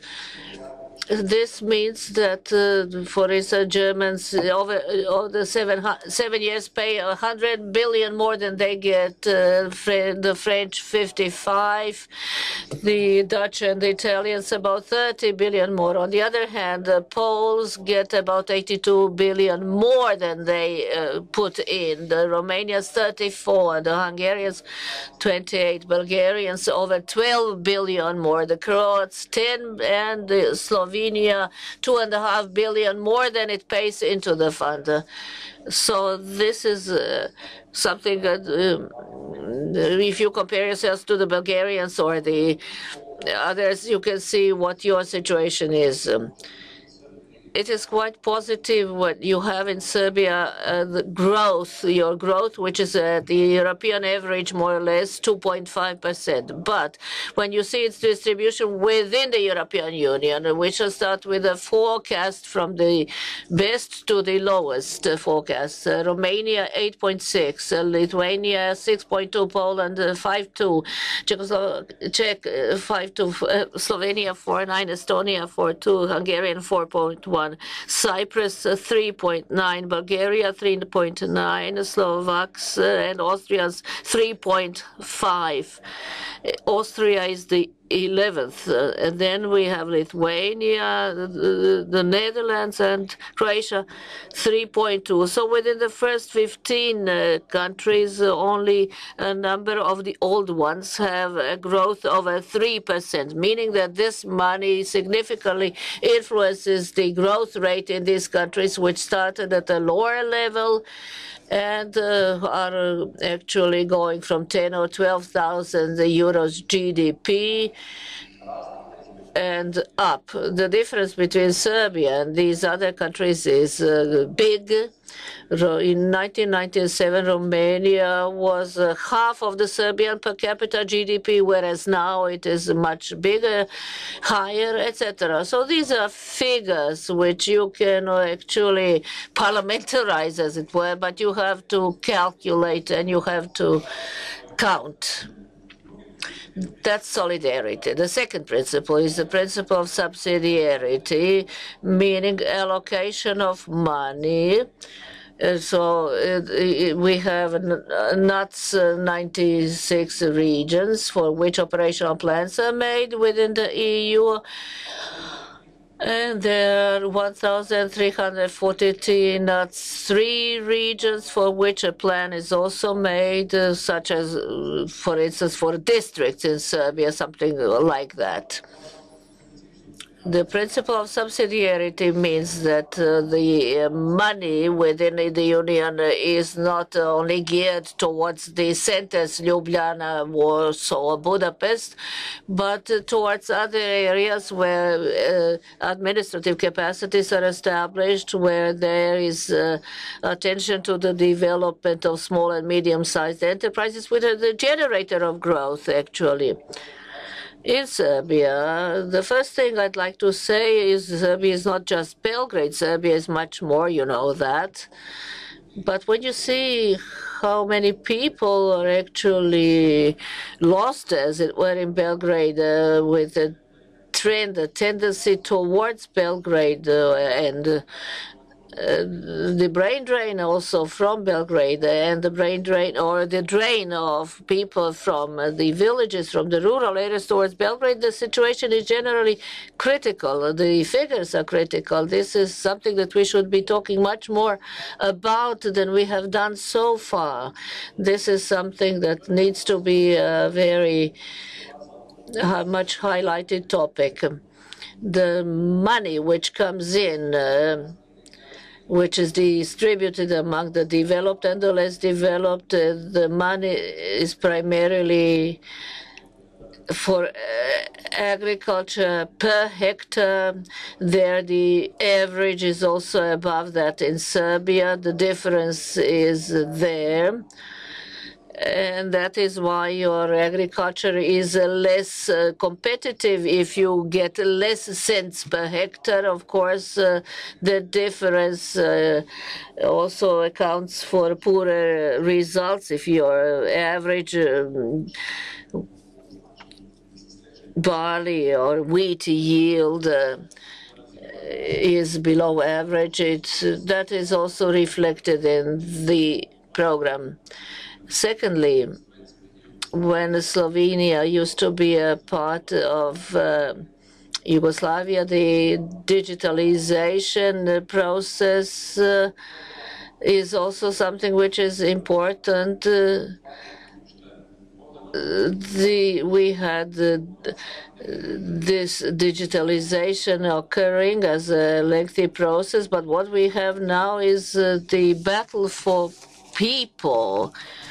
This also should take into account that Germany, for instance, needs to import 380,000 people per year if it wants to sustain its economy. When I talked to Buzek from Austria, he told me he thought that Vienna would always remain, the population of Vienna would remain 1.5 million, whereas with all the Gastarbeiters, the migrant workers, it is about 2 million.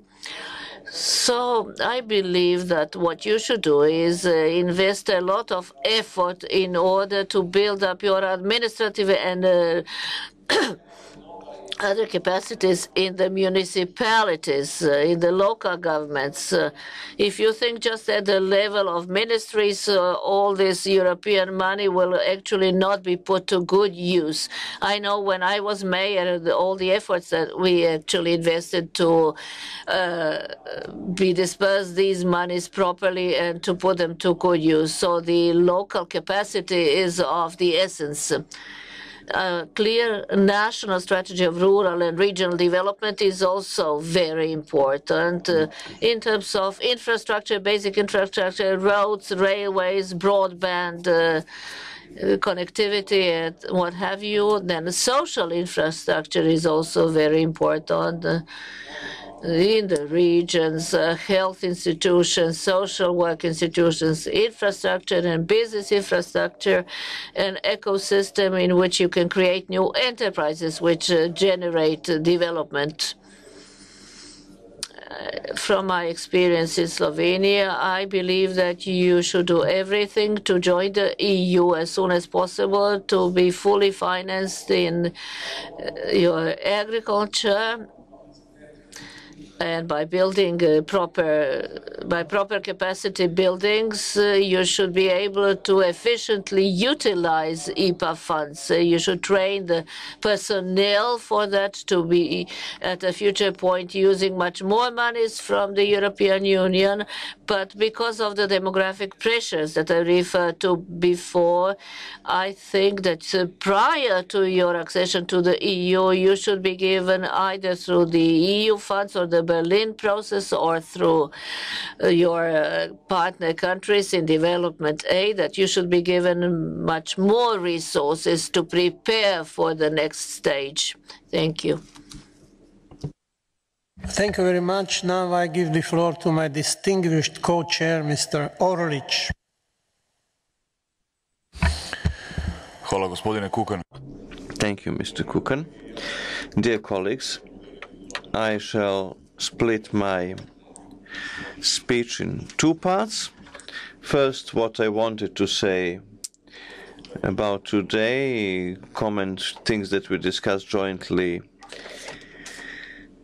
yesterday and today, and second part of my presentation, I'll speak about our joint declaration. Main political working messages, we've heard them, we exchanged them on several occasions. So I thank you for your support and your deep understanding of the work done by Serbia, the importance of the reforms that we are implementing, that are progressing quite well, and all the support you give to our European integrations. Coming to the evaluation of what Serbia has achieved, and this is an important element, and it has to do with the level of support that you can feel in our society. This is all closely connected with all the interim stages and all the chapters, among other things, that we have opened. It is very important to carry the process in such a way so that the evaluation is something which is understood by our public, something which comes as a logical consequence, as a fair enterprise, which takes full stock and respects what we have achieved without any need to turn a blind eye on Serbia or to be critical unnecessarily. Support for the opening of chapters we have opened, chapters we expect to open. I believe that we are all in agreement. This is one of the conclusions of all our joint committees. Support for the reforms and for the integrations is important for us. It is a goal of national importance for Serbia, for our citizens, to join the family of European nations. And we have economic, judicial and political framework to achieve this. Few issues discussed today. I would like to add some information from my part. Article 24 and what we have achieved in the meantime. Home affairs, regional continental cooperation. In November this year, our Ministry of Interior signed an agreement between the Ministry and European Agency for the Law Implementations. This is an important step. We had our last meeting 3 months ago, but this is an important information for you, dear friends, because we have discussed this today. Also, the strategy for the prevention and suppression of human trafficking, also the protection of women and children victims of trafficking. This strategy was adopted recently in August. These are important things that you need to form a total picture of what's happening in Serbia and what we have achieved. Another topic which is always on our agenda is actually several topics which are always going to be there for as long as we have our joint committee, some topics which are always interesting. We mentioned today the media freedom, we mentioned our everyday work in the assembly, rules of the House, procedures. Last meeting we had in Belgrade, I think you certainly remember, and there was a lot of papers, and we gave them to, so you look at the front pages, you see how wide the media scene in Serbia is, and you can say anything. All political opinions. On Thursday, and we are Thursday, weekly papers are printed. I don't need to comment. It's enough for you to have a look at the front pages of the weekly papers, and you will be able to see that people who want to read the media can choose the content. For instance, one weekly has one opposition leader, the other weekly has the other opposition leader on its front page. So another one has an opposition leader. Fourth weekly is portraying famous writer in Serbia, but he also was involved with an opposition party. So if you want dailies also, daily papers, I have them in my office, many such examples. So this tells you more than anything how present opposition is.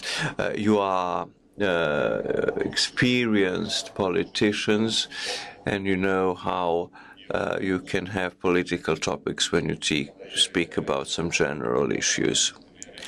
Work of the National Assembly, I will not repeat what Mrs. Tomic said to you in great detail.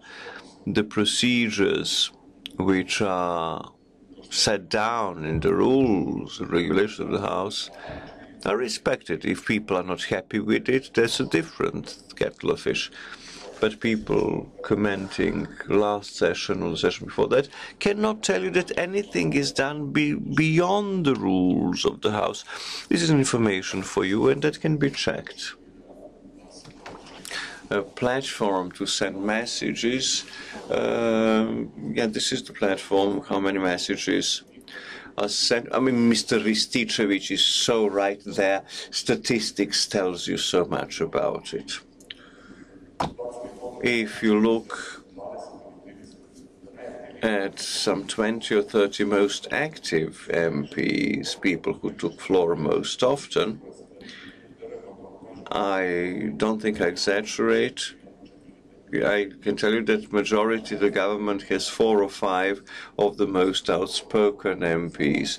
The rest are the opposition, and it tells you enough about, I leave you to draw the conclusions how much space they have to speak in the assembly or not, how the spirit of the law, the spirit of the rules of the House is respected. We have the time for debate, which is to be shared between everybody, not to be hijacked by somebody. We can sense this level of displeasure of individuals, but you cannot put it forward as a systemic failure, systemic criticism. Mrs. Tomic gave you the rules how political parties are financed. I have nothing to add. There are the reports by the state audit institution, and there are the reports, and there's the representatives of independent institutions who did that. Please read, you can read this report. This is much more convincing than us politicians can tell you. What I would like to say now is to do with introduction and what Mr. Kukan said in his first and second part. Our joint conclusions, our recommendations are always put down in a joint declaration. I have at hand a declaration from Strasbourg from our last meeting. And our most important messages from Strasbourg, I think we can agree, are the messages which are very present today, very topical. Identifying, making visible European projects, implementing in Serbia. This is very much on the agenda, topical, and Serbia currently working on it now. Recently opened a medical center in Niš, hospital center, clinical center.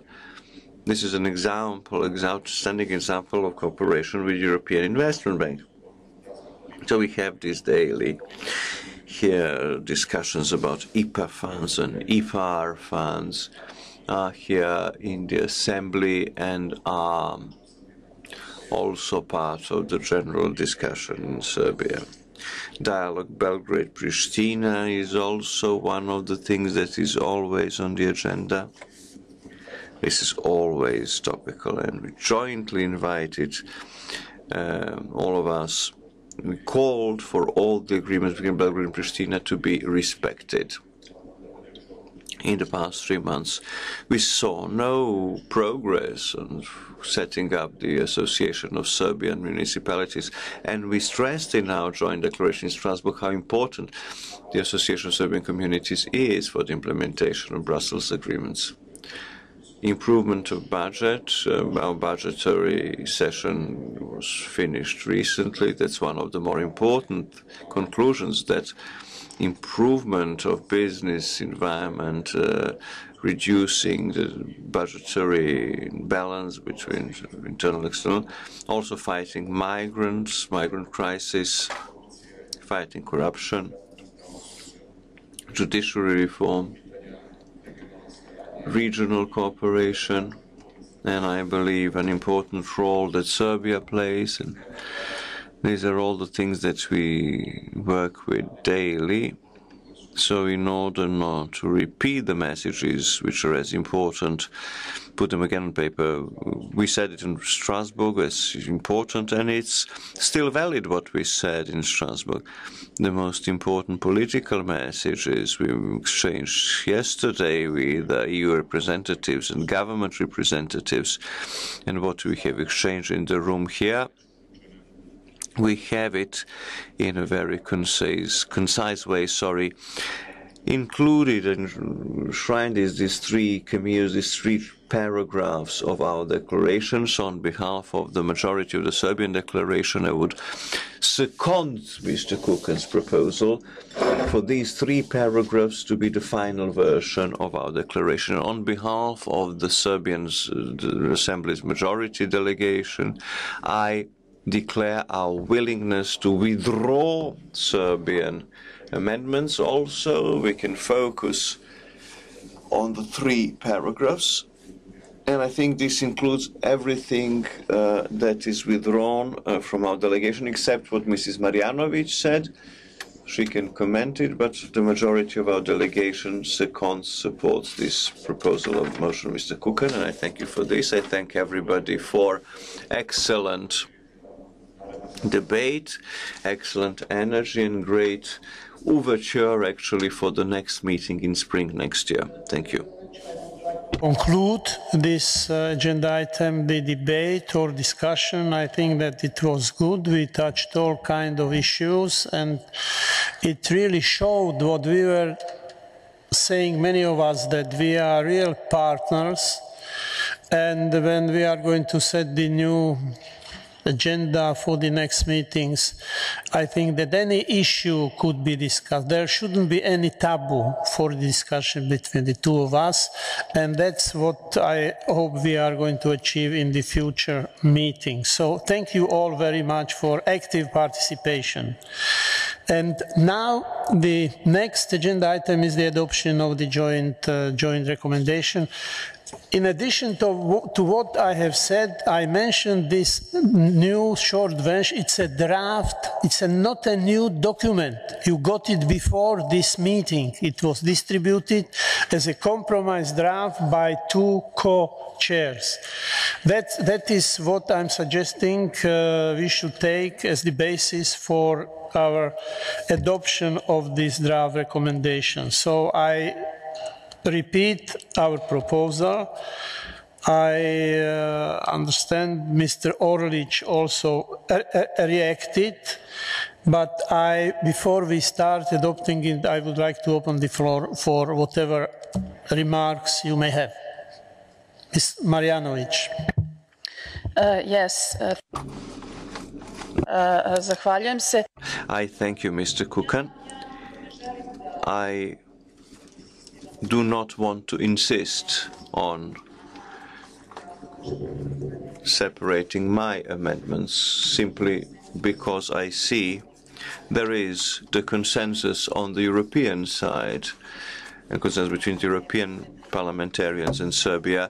There is the consensus it is better to leave the room with some kind of joint paper instead, better than having an argument. Even if I would insist on voting on my amendments, I am clear that they would not get the majority here. However, I would just like to say that my amendments are dealing with very important issues: media freedom and work of the Assembly.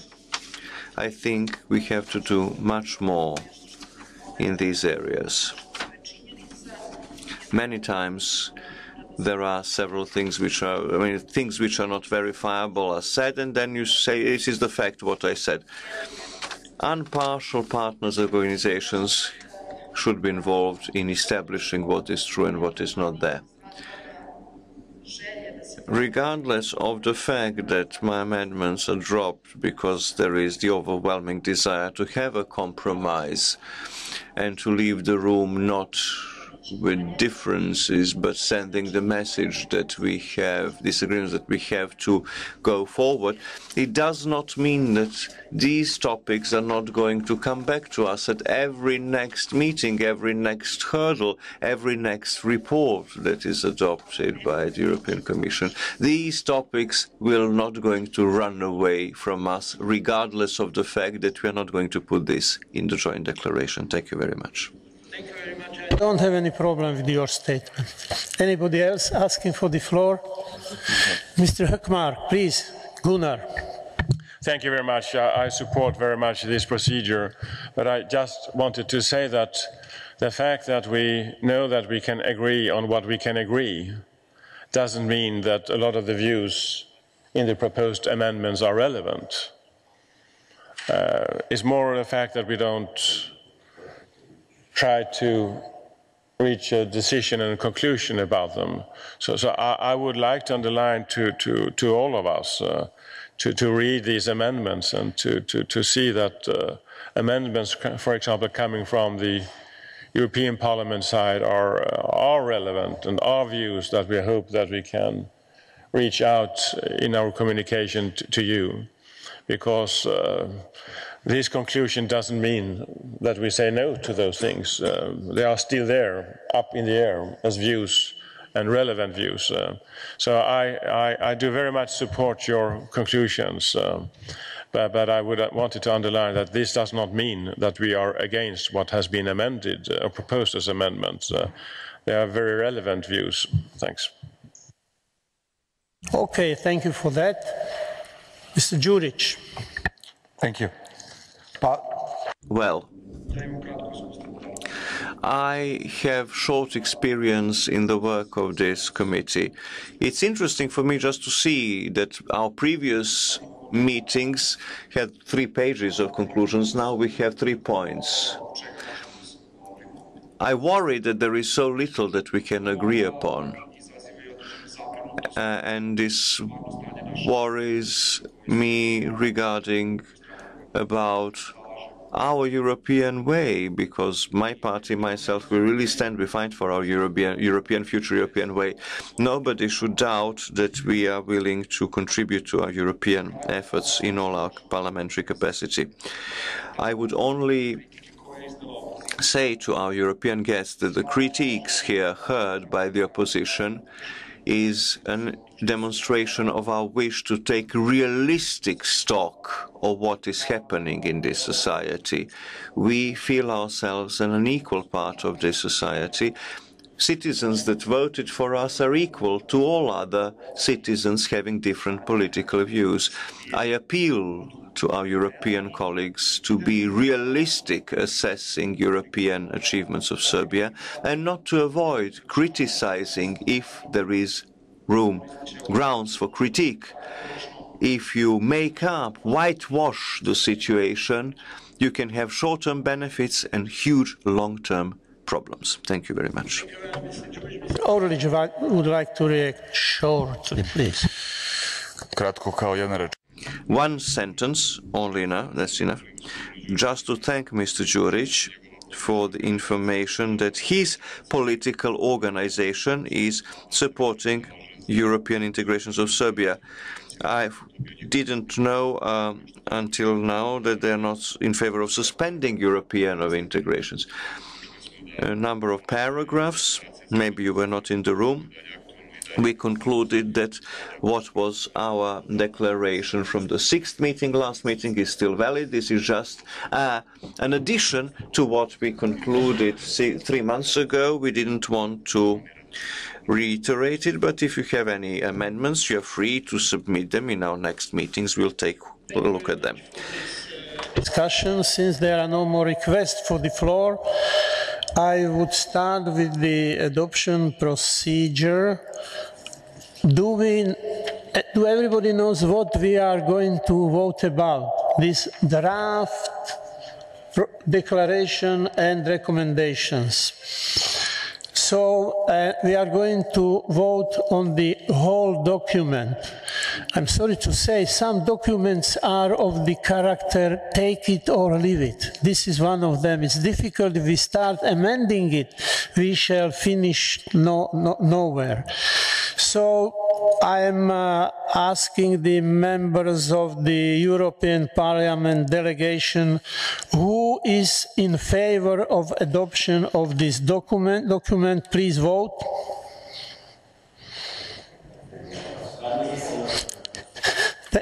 Thank you very much. Unanimous support. Members of the delegation of Serbian Parliament, who is in favor? Who is against? Abstentions? Okay, thank you very much. So I can state that we have approved declaration and recommendation of the 7th Stabilisation and Association Committee meeting. Thank you very much and congratulations. Now we shall move on. We shall move on with the rest of the agenda items we have to cover to finish our meeting. Agenda item number 4, any other business? I don't see any other business. It's approved. 5 is date and place of the next SAPC meeting. The 8th meeting of the EU-Serbia Stabilisation and Association Parliamentary Committee should take place on the 4th and 5th of July in Strasbourg, pending final confirmation. But if you are making calendar for next year, you can mark that 4th and 5th of July, we shall have the pleasure hosting you in Strasbourg. And before I close this meeting, I would like to thank sincerely to co-chairman Orlic and all our colleagues from Serbian Skupština for creating a good working atmosphere for this meeting and hosting us in a very stylish way during our stay in Belgrade. I would also like to thank the Secretariat for providing necessary services for the successful of our meeting. I cannot leave out the interpreters who, as usual, were serving us. It was a concert of interpretation, and I think they deserve a round of applause.